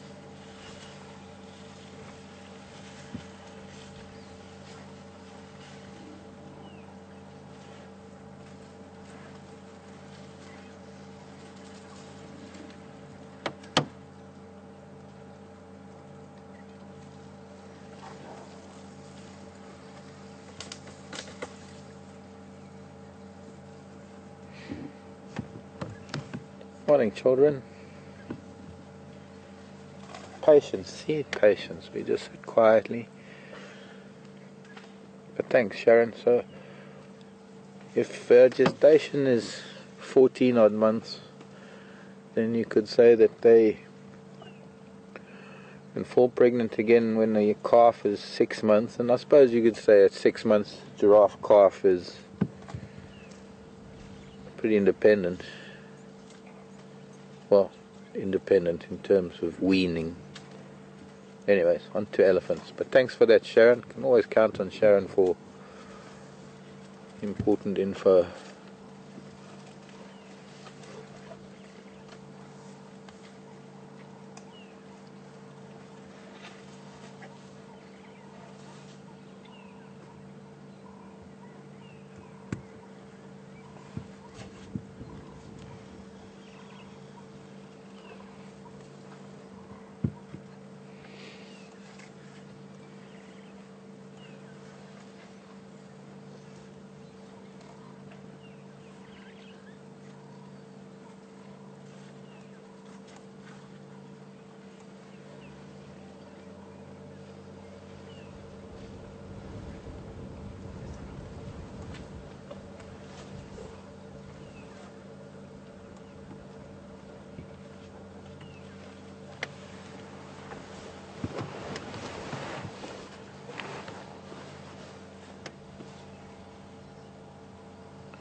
Oh, little one lying down.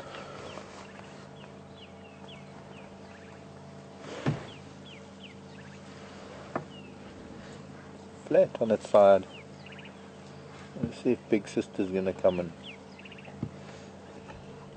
do anything. Time for a rest.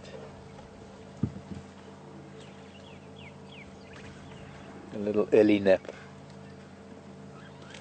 That's such tiring work, being a little elephant.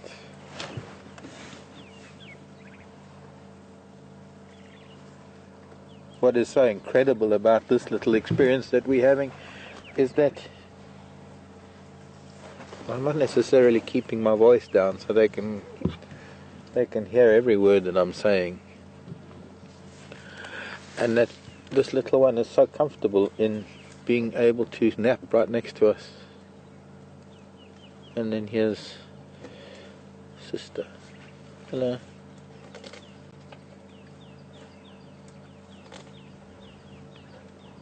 Hello, baby girl.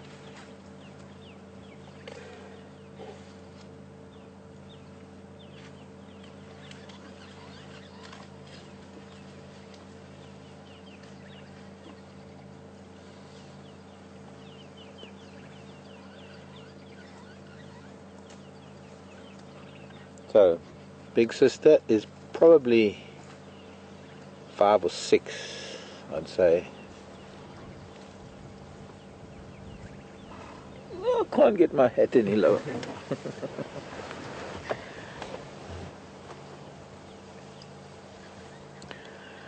Little one, I'd say little one's probably only about 3.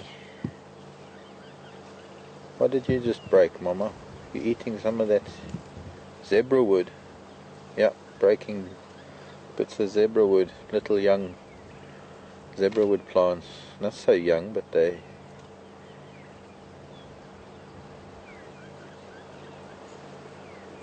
Kick it with your foot. No, break it with your trunk.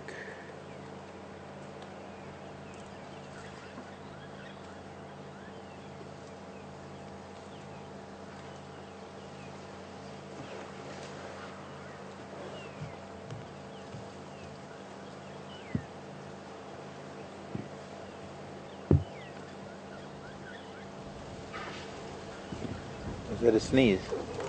Look like it.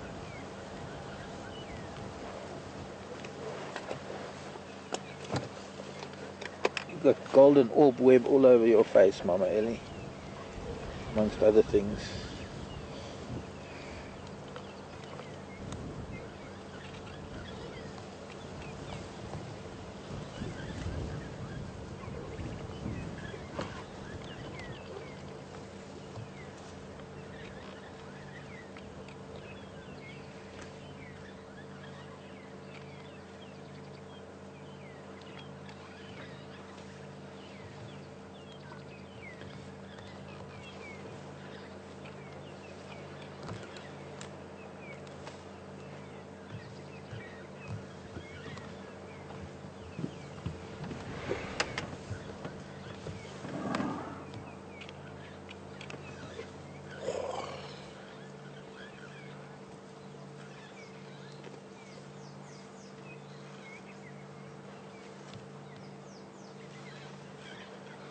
Diane wants to know the little one was the same one that was angry on quarantine. No, that was a tiny Ellie. This one's a 3-year-old at least.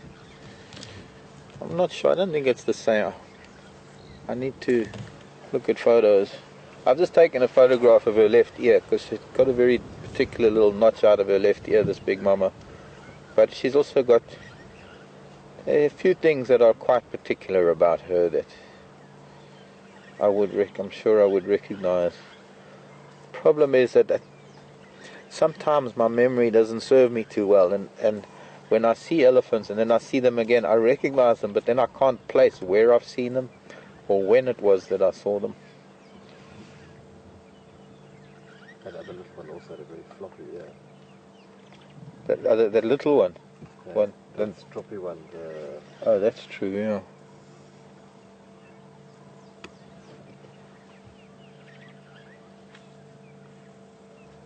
Normally little boys that get stroppy, get...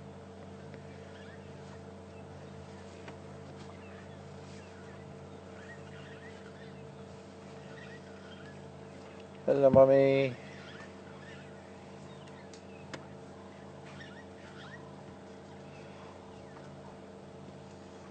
Kathy. Morning, Kathy.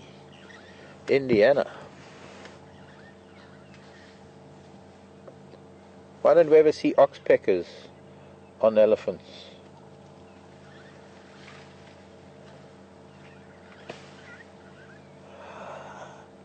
I have in East Africa, Kathy, strange enough, occasionally, not very often, but I've actually never seen oxpeckers on ellies here in South Africa. They can grab on, they actually could grab on, I think possibly because there's no fur, but that doesn't make any difference because they're oxpeckers on hippo and rhino. I think it's possibly because of the trunk. I think that might be a thing. Is that maybe that ellies are able to swat them away with their trunk. I don't know. Other than that's the one thing that I can think of. I can't think of any other reason. There are ticks on elephants. They're certainly a lot larger than the ticks that oxpeckers are going to find on giraffe and things.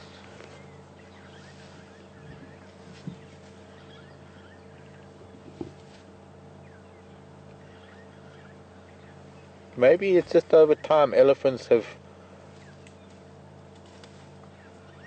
It's just, I don't know.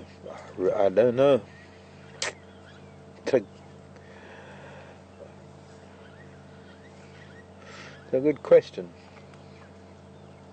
My guess is it's because of the trunk and because of dust bathing and just the way that they do things. They throwing sand on themselves or mud the way that they do.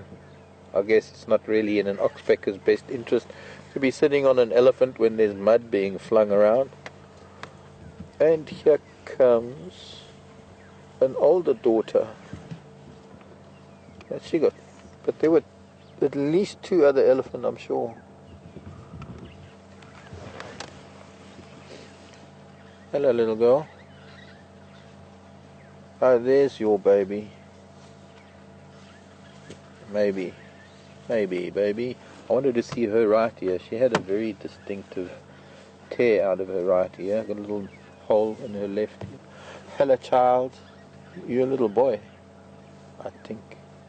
Are you the only little boy in this family? I love you.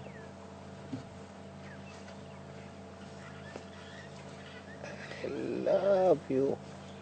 The Battalier. Never mind the Battalier. Oh, actually, Battalier's coming straight our way. We're close to the Battalier's nest. Shimungwe.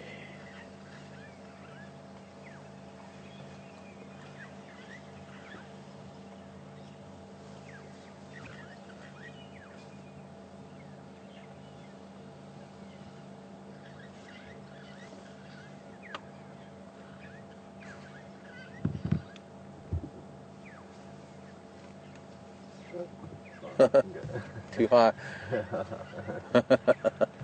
Oh, now he's above us. Hello, Battalier. Come to see what we're doing.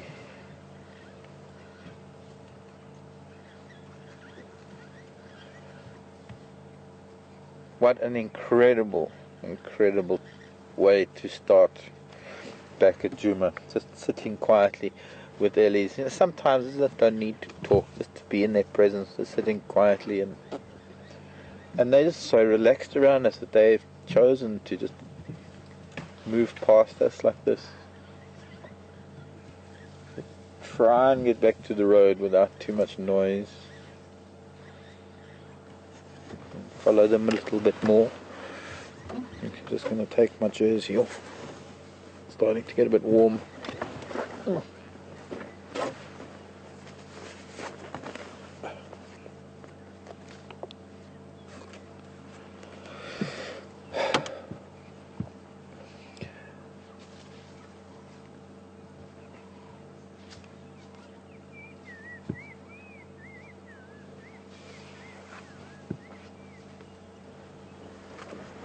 Morning, Sarah again, California. How are you, Sarah?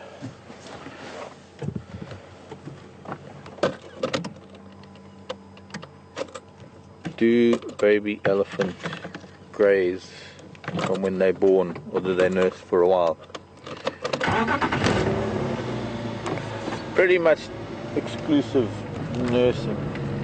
That's some bushman's tail. I mean, baboon's tail. Bushman's candle, zero fighter, but none of them have got flowers, Teresa.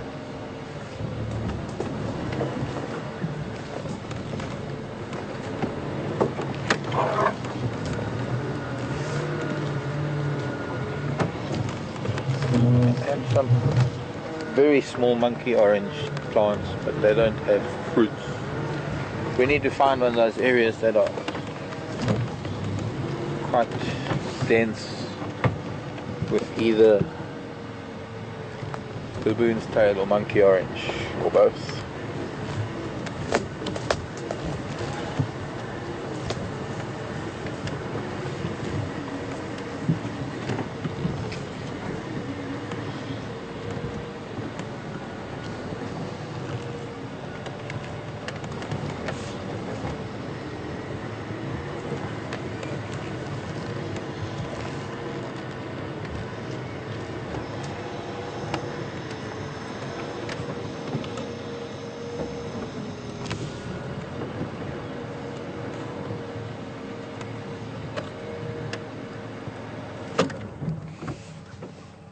Hello. Hello.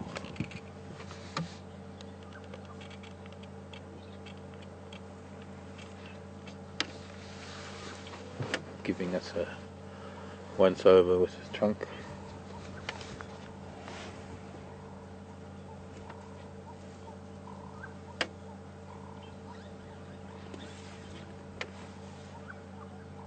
She's very young, if that is her calf.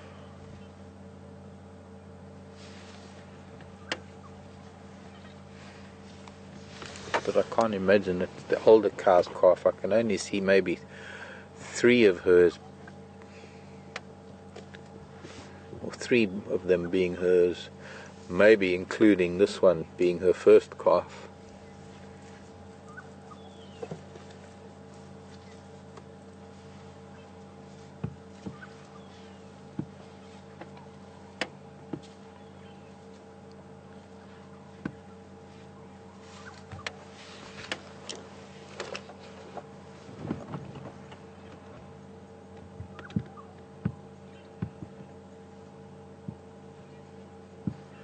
But she has been lactating, as small as she is. But very much like us, you know, elephants, you get big individuals and small individuals. You know, like us, you get jockeys and baseball players, or rather basketball players, and everything in between.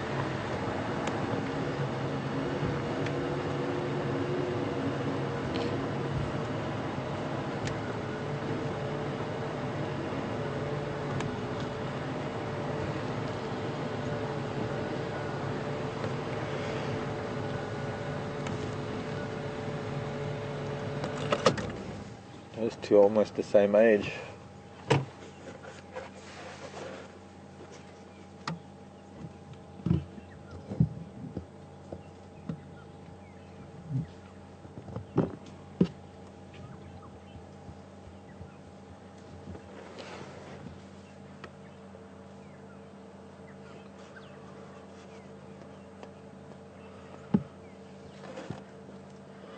My guess is the little one's nursing.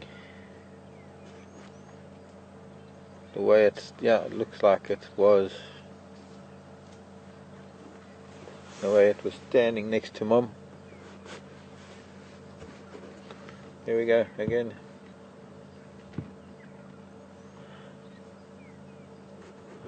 Could be that she's lactating because she's going to have another calf soon. Or she's pregnant. She's still maybe a little bit away from having another one. This one is only about 3. The most. Strange that it's suckling. Might not even be milk there. Who knows? Definitely being allowed to suckle, as old as it is. But she's a calf. It's a comfort thing. It's like a pacifier.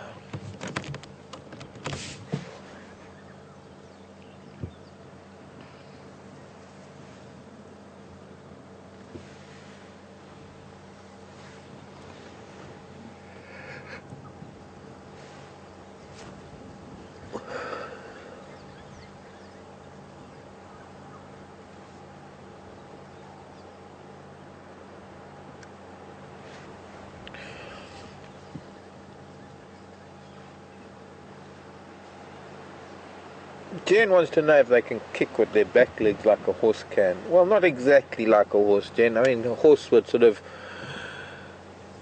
If I can think of how zebra do it, and I've seen horses where they kick back with both of their legs. I wouldn't say like a horse can, but they can kick back with their back legs. But not... They can kick forward and back. More And of a they... roundhouse kick. Yeah, but it's more of a, and they're very tactile with their back legs. And in fact, if we get around, now that Mom's moved off, we can see when the calf is around, and their rear vision, elephants' rear vision isn't that great. So quite often, instead of turning their whole body so that they can see behind them, when the calf, because the calf invariably is towards the back of Mom, much as this one is now. Well, now it's moving up to go and suckle again. I don't even know if it's getting milk. It might just, as I say, it might just be suckling. But when, like now, this exact moment, a calf stands behind mom. Often you'll see an elephant will use the tail or the back leg to feel where the calf is, so that if they wanted to back up, if they wanted to walk backwards, they wouldn't step on them. But also just to know where they are. They're very tactile creatures, beings, and body contact is very important for calves, and mom's reassuring them often by just stretching back with the back legs. But then again, I've also seen where water has been scarce, and they dig holes for water, some places in East Africa, and the water hole can only fit one elephant at a time. I mean, it's literally a water hole. It's a hole in some very thick clay. It gets quite deep over the decades, if not centuries, that elephants have been digging. And quite often the calves try and squeeze their way in to get some water, because invariably they're thirsty. And come, little girl, protecting your mama. And very often, because the matriarch is the most important elephant in the entire herd, she will invariably drink first. That's important for her survival, because without her the rest of the herd will die. So it's very important that she's the one that gets nourishment and things first. And very often the children become very impatient, and you'll find that if she hasn't reprimanded them with a trunk and a tusk, that she will lash back at them with the back legs. I've seen that happen.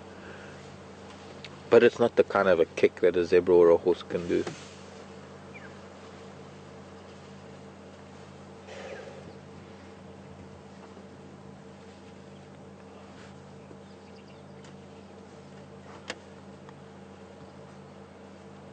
The back of an elephant.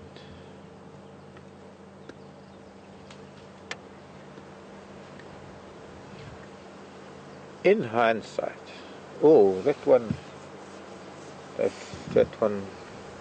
youngster further in just sort of came back. I think maybe it smelt something or saw something. Let me go forward a little now that mom's moving. Coming back to the matriarch, that youngster. I don't know whether it heard something or smelt something on the wind. I'm not smelling anything other than the herbs and forbs that are being squashed by their feet. There's a lot of vernonia here, and they're squashing a lot of that. Very sweet scent of the vernonia. They seem to be calm now.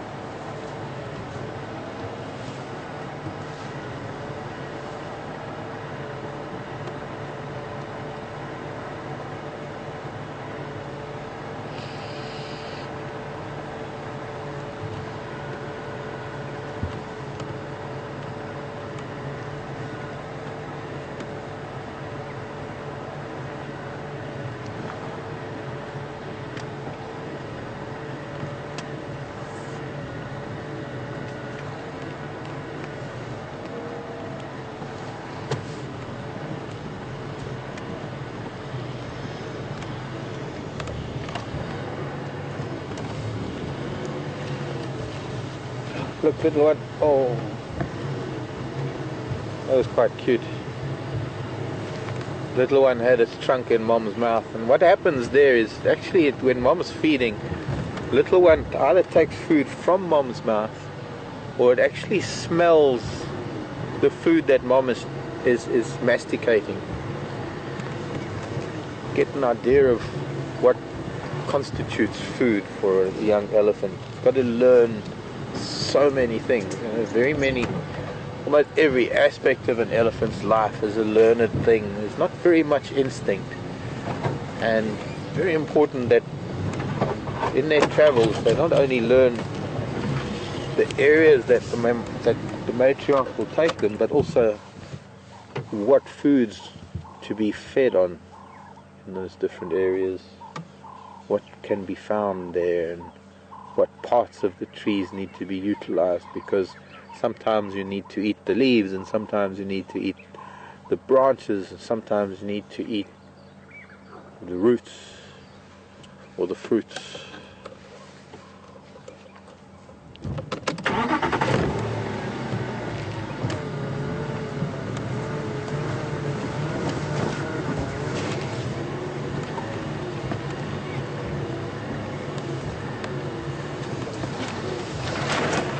To elephants, Asheville. Mickey from Asheville. Mickey or Nicky? Asheville or Nashville? Mickey, Nicky and Asheville, Nashville. Do elephants ever give birth to twins? Oh, Mickey. Oh, Mickey, you're so fine. Here's a monkey orange right next to me, but there are no fruits on it. A lot of monkey orange here. Hella nice monkey orange. Monkey orange. Yes, they do, Mickey. They have been known to give birth to twins. Not very common, but it has been recorded. I'm thinking, don't know, I mean there are two calves here the same age, although it looks like the smaller cow is maybe the mother of the one calf, because they are together the way they are, but that doesn't really mean much, the proximity of individuals, except there's a little boy and a little girl. Of course that doesn't mean they can't be twins, because you can get boy and girl, but I think this young cow is bigger than the little boy. I think the little boy belongs to the smaller cow, and then the little girl is the older daughter of the matriarch. And the deeper they go in, the more I'm going to let them just move off into the bush. I want them to know that I'm just going to turn around and go the other way, and that it was a really pleasant experience, us meeting like this, and that they remember us for the pleasant experience they had, that there was no stress.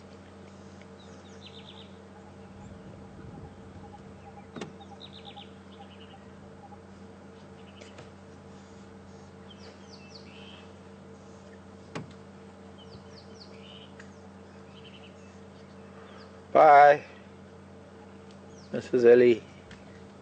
Thank you for your time. And you can thank me for mine.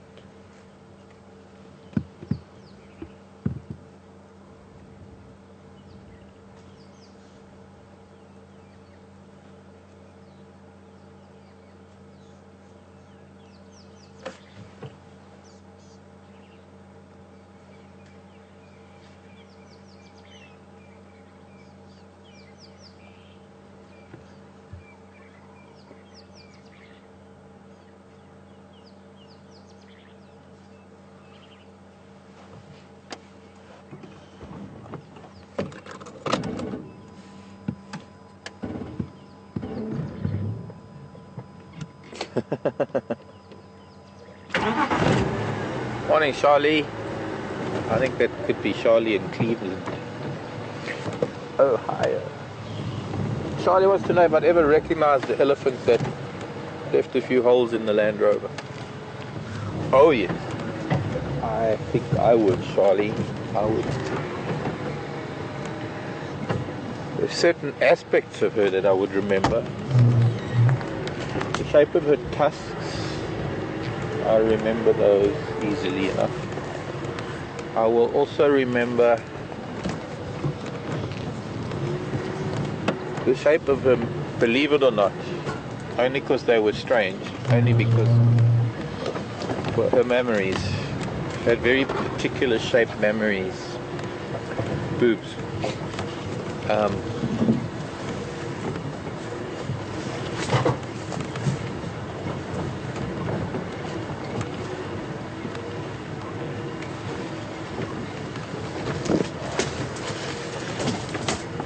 Of course, it would be very difficult if all I could see was her forehead. Oops. Bye, Elise.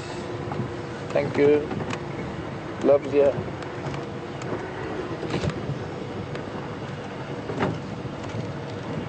If I just saw her forehead and maybe the tops of her ears, I don't think I'd recognize her. I'd have to have her standing out in the fairly open to recognize her that well. And I would imagine that if I saw her out in the open, she'd probably be aiming for the vehicle again, if she's still inclined to do that. It could be that since she's punched a couple of holes in the vehicle already, she's got that little thing out of it, a little bit of aggression, that need to do something to a vehicle. Maybe she's got it out of her system by now.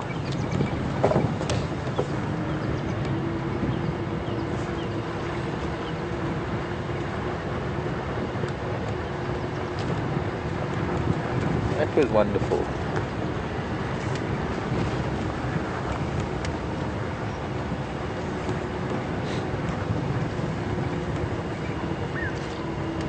Oh, hello Elizabeth in Minnesota. That's quite an interesting question from Elizabeth up there in the Midwest. Have I ever seen a forest elephant? Answer to that is no. Then Elizabeth was asking, how do they differ from African elephants or Asian elephants? Well, they're actually a type of African elephant. The forest elephants live in West Africa, Central Africa, up in the dense jungles, not real jungle, dense forests of Central, North, and West Africa, Gabon. They're a lot smaller. They are believed to actually be a different species, not a subspecies of the African elephant, but actually a different species of an African elephant. There is another, of course, down in the Cape we have Knysna elephants that were also supposedly a different subspecies.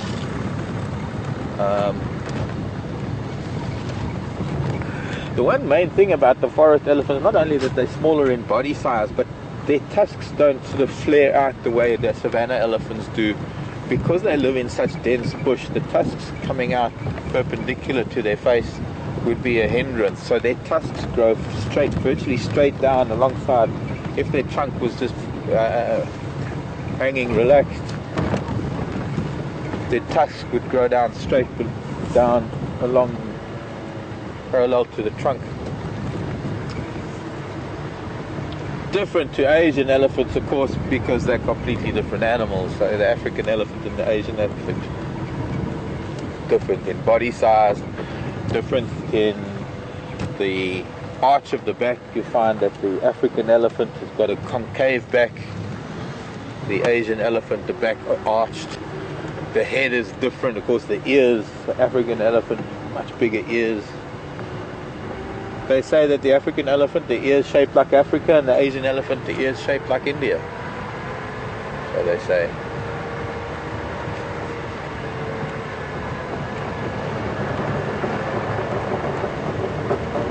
But I've never seen a forest elephant. I've never been to that part of Africa.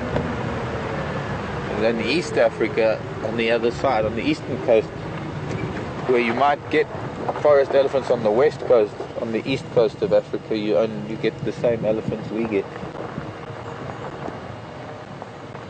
The Mulwati River. Let's see what Pin Dam is to offer.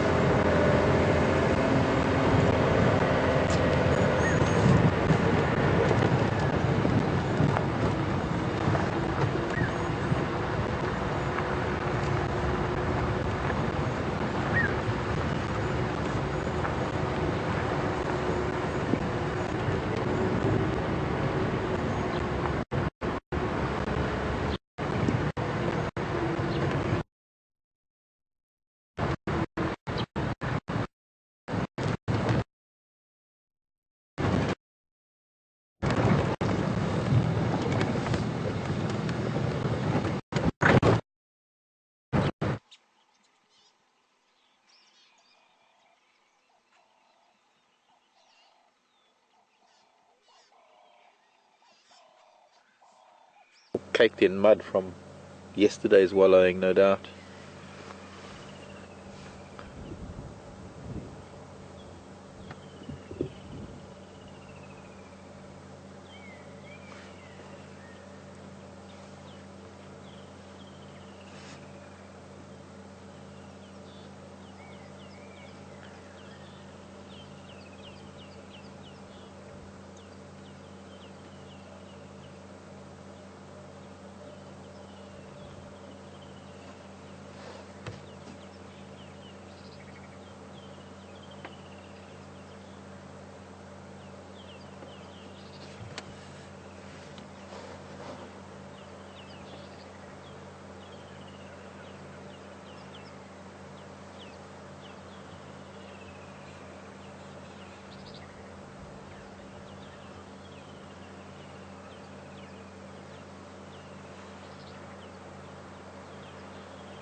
Suzanne in the Netherlands.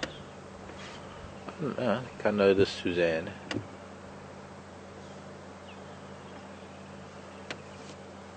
That's a question about elephants, but it actually the same thing could apply to buffalo and to a lot of things. Suzanne was asking, due to the I suppose the poaching or the hunting of elephants in the past, the big tuskers, has that affected the gene pool? And why we don't get any big tuskers anymore? To a very large extent, that is what it is. There are still a few elephant that carry the gene for big tusks if they're allowed to reach that wonderful old age. I mean, we had the magnificent bull, the Ciolo in Tembe. There's still some big tuskers in Tembe. There are a couple of big tuskers up in Timbavati that occasionally come down here, but they tend to move from the Timbavati up into the Olifants Valley, and from there into Kruger. And quite clearly there are still elephants with the gene for large tusks, and it's a matter of time before we get to see some of them. But generally speaking, elephants with large tusks have been the gene pool has been damaged quite severely because of humans' greed and humans' need for larger and larger tusks. I mean, we're talking about 200 years ago when these animals were hunted extensively for their tusks. Now buffalo too, I mean, the spread of the horns of a buffalo, if we look at these buffalo that we're with now, and they to us they're big buffalo, but in terms of this overall size and the possibility of the size of African buffalo, they're nowhere near the big bulls of the past. And you look at this boy, he's maybe 2 feet, 3 feet across, maybe a meter, I'd say. What do you think, Brian? From outside, from one side to the other. That other boy on the left, he's maybe a little bit wider, but if I think of some of the buffalo of years gone by, a decade or centuries ago, turn of last century into the 19th century, those buffalo would have been 1.5 meters, maybe even bigger. And so it is with many antelope. I mean, kudu even to a large extent, because kudu were hunted so extensively. Even kudu, the gene pool, the size, the overall size, the trophy size has been getting smaller and smaller as decades wear on. When you look at things like sable antelope, sable that were hunted so extensively, to the point where nowadays if genetic manipulation didn't take place, the average size of a big bull, the biggest bull's horns wouldn't be as big as some of the biggest females of days gone by. And it's only now through crossbreeding and actual genetics that they're able to bring back some of the big sable, because it's become big business.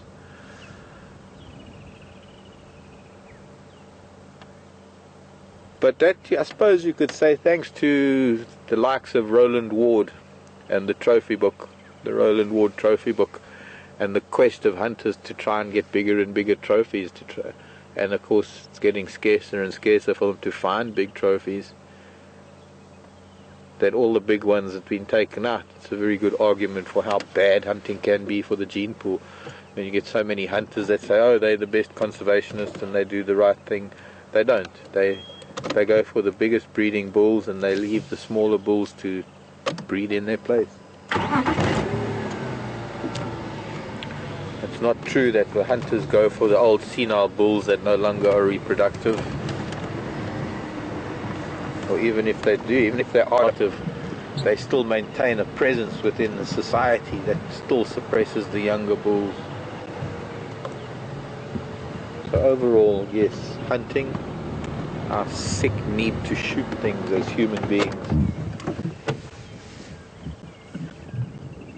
If we were out hunting with spears and we needed to drag it back to the cave to feed our family is a different story. But to pay thousands, if not sometimes tens of thousands of dollars to shoot the biggest animal there is to shoot, that's just seriously messing with natural selection.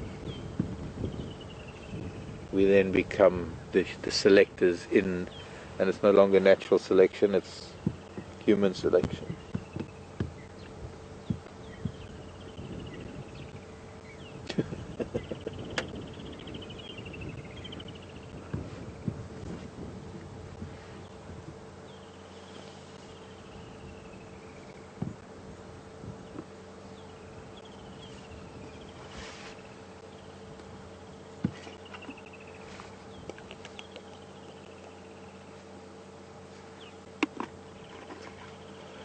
There are places in Africa, up in East Africa for example, where poaching was so bad over decades, I'm talking elephants now, that some of the only elephants that were left to breed were tuskless elephants. To the extent that tusklessness, instead of being a recessive gene and instead of being a throwback to sort of the bottom end of the gene pool, suddenly became a dominant gene, and suddenly there are a lot more elephants that are tuskless because they were the ones that weren't shot, so they were the ones that grew to breed. Now Asian elephants, of course, the females don't have tusks, only the bulls do.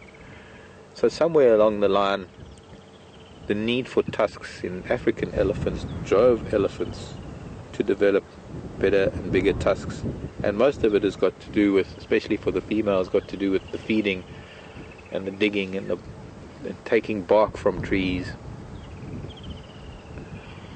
And if you just keep shooting elephants with tusks, then the ones that are left are going to be the tuskless ones.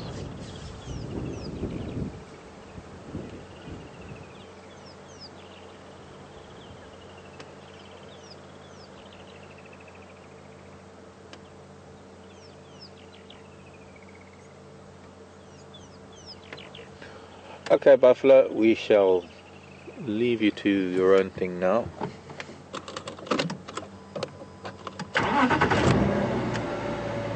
Bye-bye, Buffalo.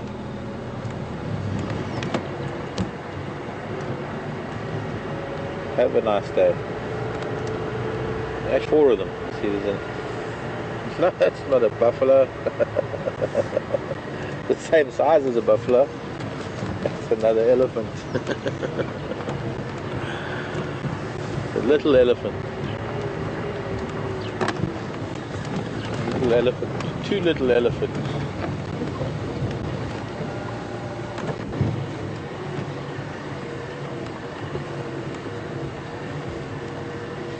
We won't say goodbye to the buffalo just yet. Where are you off to, Mr. Buffalo? You're going up to that wallow, but there's elephant in your way.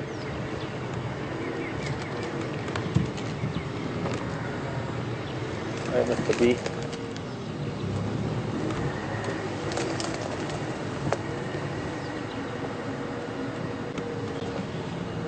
This is another family now.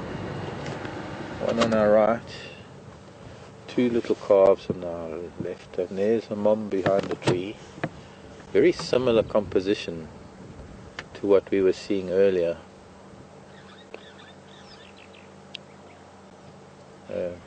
Cheeky little boy.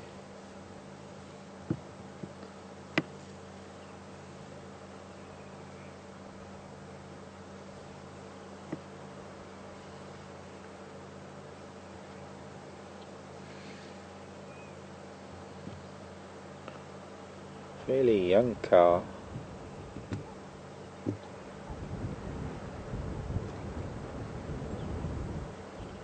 Almost the same ages as that other family group that we saw. Little calf of about 2.5, maybe 3. Older calf. Except the older calf here is a little boy.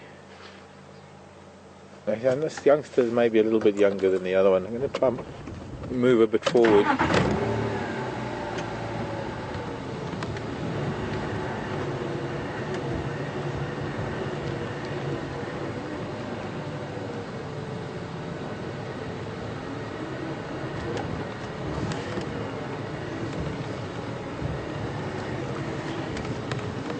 Young female. Still not seeing matriarch. She's too young to be matriarch.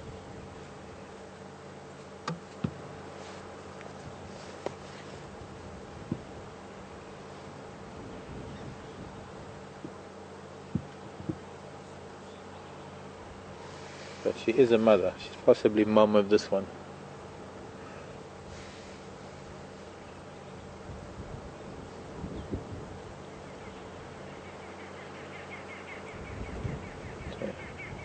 Whereas the other cow had two little girls, this cow's going to look like she's got two little boys in tow and another little female, sort of early teens to our right.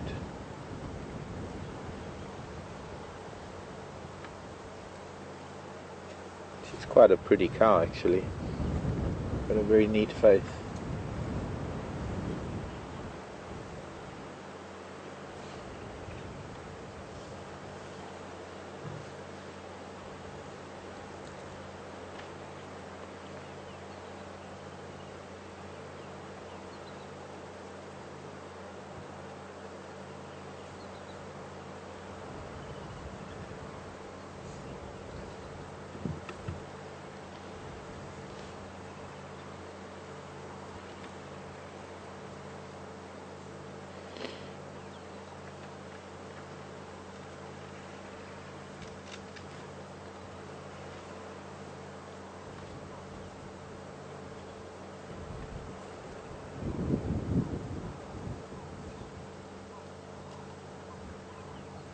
And there's Big Mama with a young calf. That's the big cow. That's the matriarch.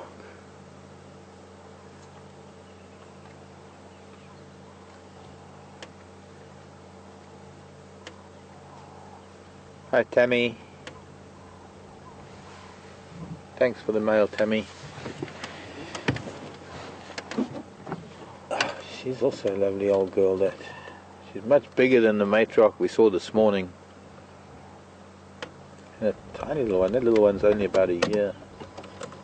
Now, unfortunately we can't see them, but the two cows, it's like they were greeting behind the quarry. Sounds like a story title. The greeting behind the quarry.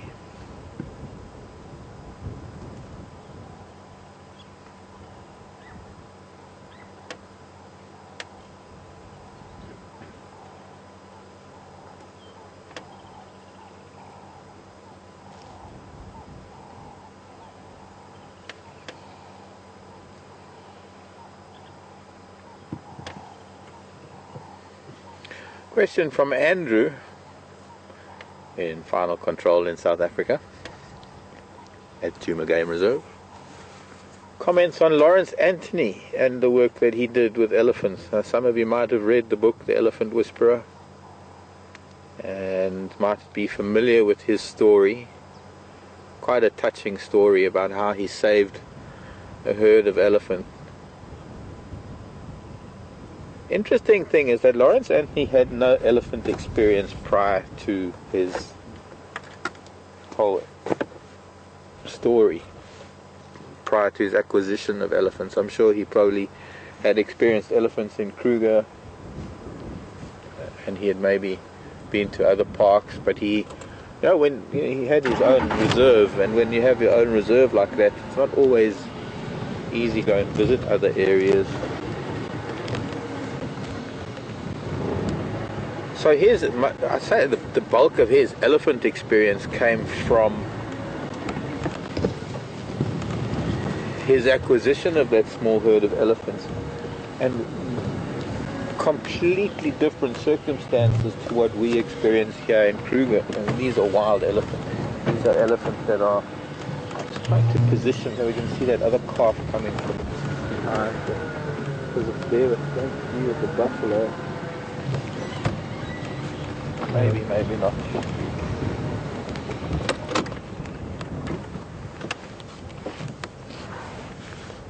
No, I admire him. I mean, it's not only the work he did with elephants, but of course what he did with rhino as well.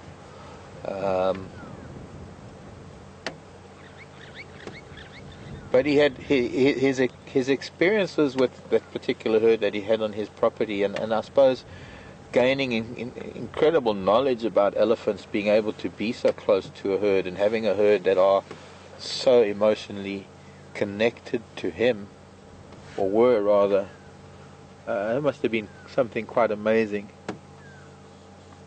But some of the things that he, some of the things he wrote in his book, he appeared a little naive in terms of overall elephant behavior and overall elephant society, because he wasn't experiencing it on a much larger scale. He didn't have the interaction of different family groups, of bachelors and big bulls. But still, his heart was in the right place, and I'm sure that the elephants must have felt that.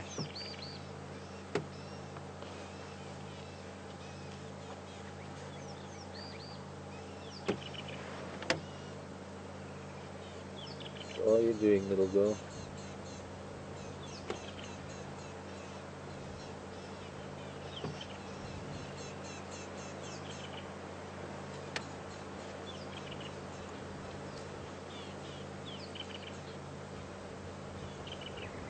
Oh, little boy. Here we've got a situation. I thought it was a young cow, but now that it's coming into the open, the one that's left behind us, by the way, is a little boy, probably just approaching puberty. We'll see him shortly. I'm sure he'll come out. But I'm also going to turn around so we can spend some time with him. He's possibly going to interact with these buffalo in some way. He's still with the herd. He still belongs to the family group because he hasn't been through puberty yet. He's not old enough to join up with bachelor herds, with the male groups, because male society is different to female society in elephants, although they're all elephants. The bulls have a different way of doing things. And for the first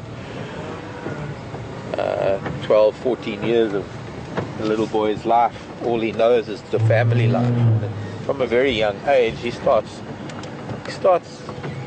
keeping a little bit of distance, as he is here.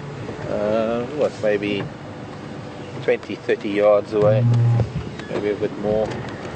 But he's obviously still in touch with them. I mean, he can hear them, he can talk to them, and he's going to follow them. He's close enough to Mom that if there's anything untoward, he can run towards them, he can get back to her. And if anything were to happen to him, Matriarch would come running too. But over the next few years, as he's going to go through puberty, I'm guessing he's maybe only about under 10. He's not more than 10. I don't want to get between him and the herd, but also don't want to push him. I don't want to make him the move if he doesn't want to. But it's interesting in that he's going to probably come past the front of us, and there are some buffalo that are making their way, those boys that we saw earlier. And they look like they want to head up to the wallow up there on Chelapan Road, that big mud wallow.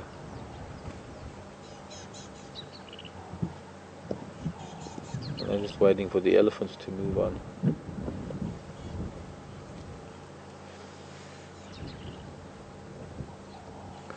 Because so many people have asked me about elephants being kicked out of the herd. In fact, there are a number of things where the misconception is that animals are actually kicked out of the herd, much like these big Dogo boys. They aren't kicked out of the herd.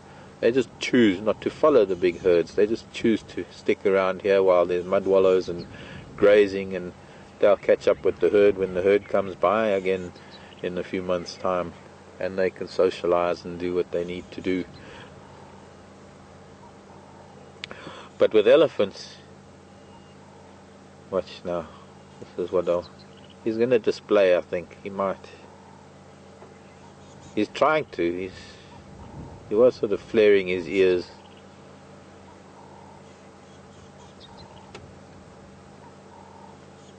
The buffalo not taking any notice.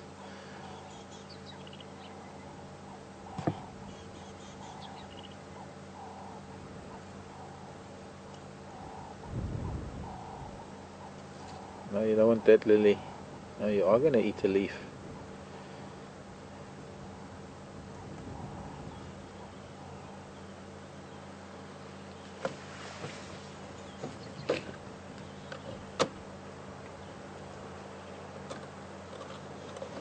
Just a little bit of a... I wouldn't say it wasn't quite a conflation, but he kept his... No, he's just thrown his head. I didn't see that because it was behind a tree. But he, being well past the buffalo, he decided that he was going to chance it, and he turned and threw his head at the buffalo. Sort of a sign to say, I suppose it's a gesture, really.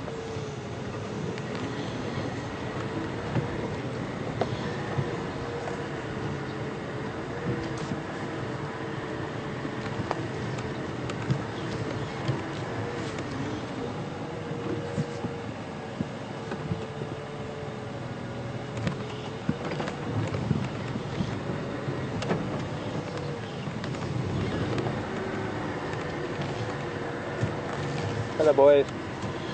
Buffalo boys.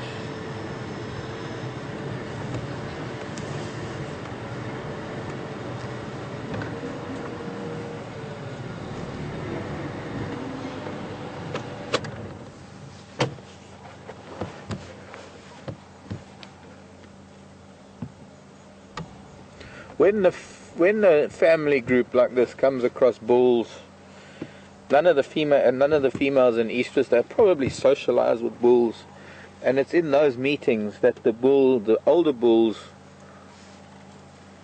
will make contact with a young bull like this, and eventually what will happen is that one day the young bull like this will then just move on and just join up with those very same bulls that socialize and associate with his mother and aunties.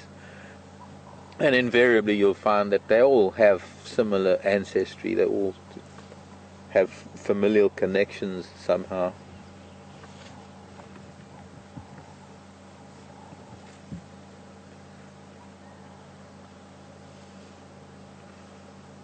Elephant male society is it's not a collection of bulls that don't know each other or haven't known each other. I suppose remotely you might get that, but generally it's going to be bulls that have had contact. They might even be brothers, they might be cousins, but they've had contact from a very, very young age, since they were kids playing together around their mother's feet. And as big older bulls, they still maintain those bonds, those friendships, those connections.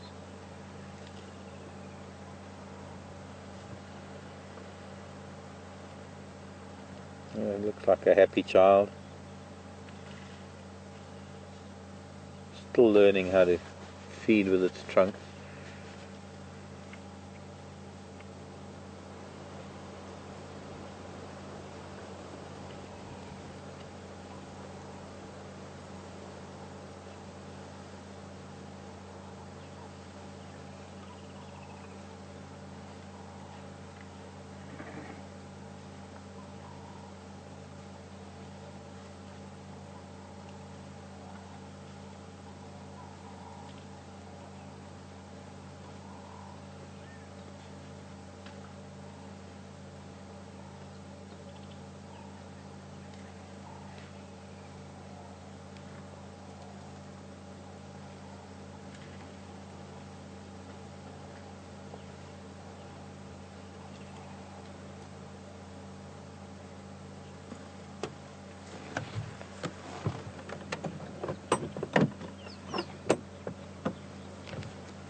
He's already got a little bit of a nick out of the top of his left ear.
And just finally, Lisa wants to know if ellies behave any differently in cloudy or rainy weather. I don't think you could generally make an answer or give an answer to that, Lisa, because I think it depends on the individual and it depends on the day. I think on some days they will and on some days they won't.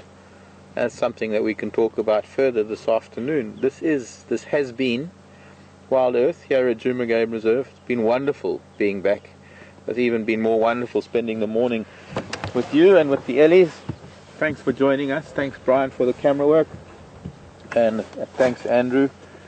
And Brent back in final control. We'll be seeing you this afternoon, of course. We'll be coming back at around 4 o'clock Central African time. Well, on our clocks at 4 o'clock, 1600 hours.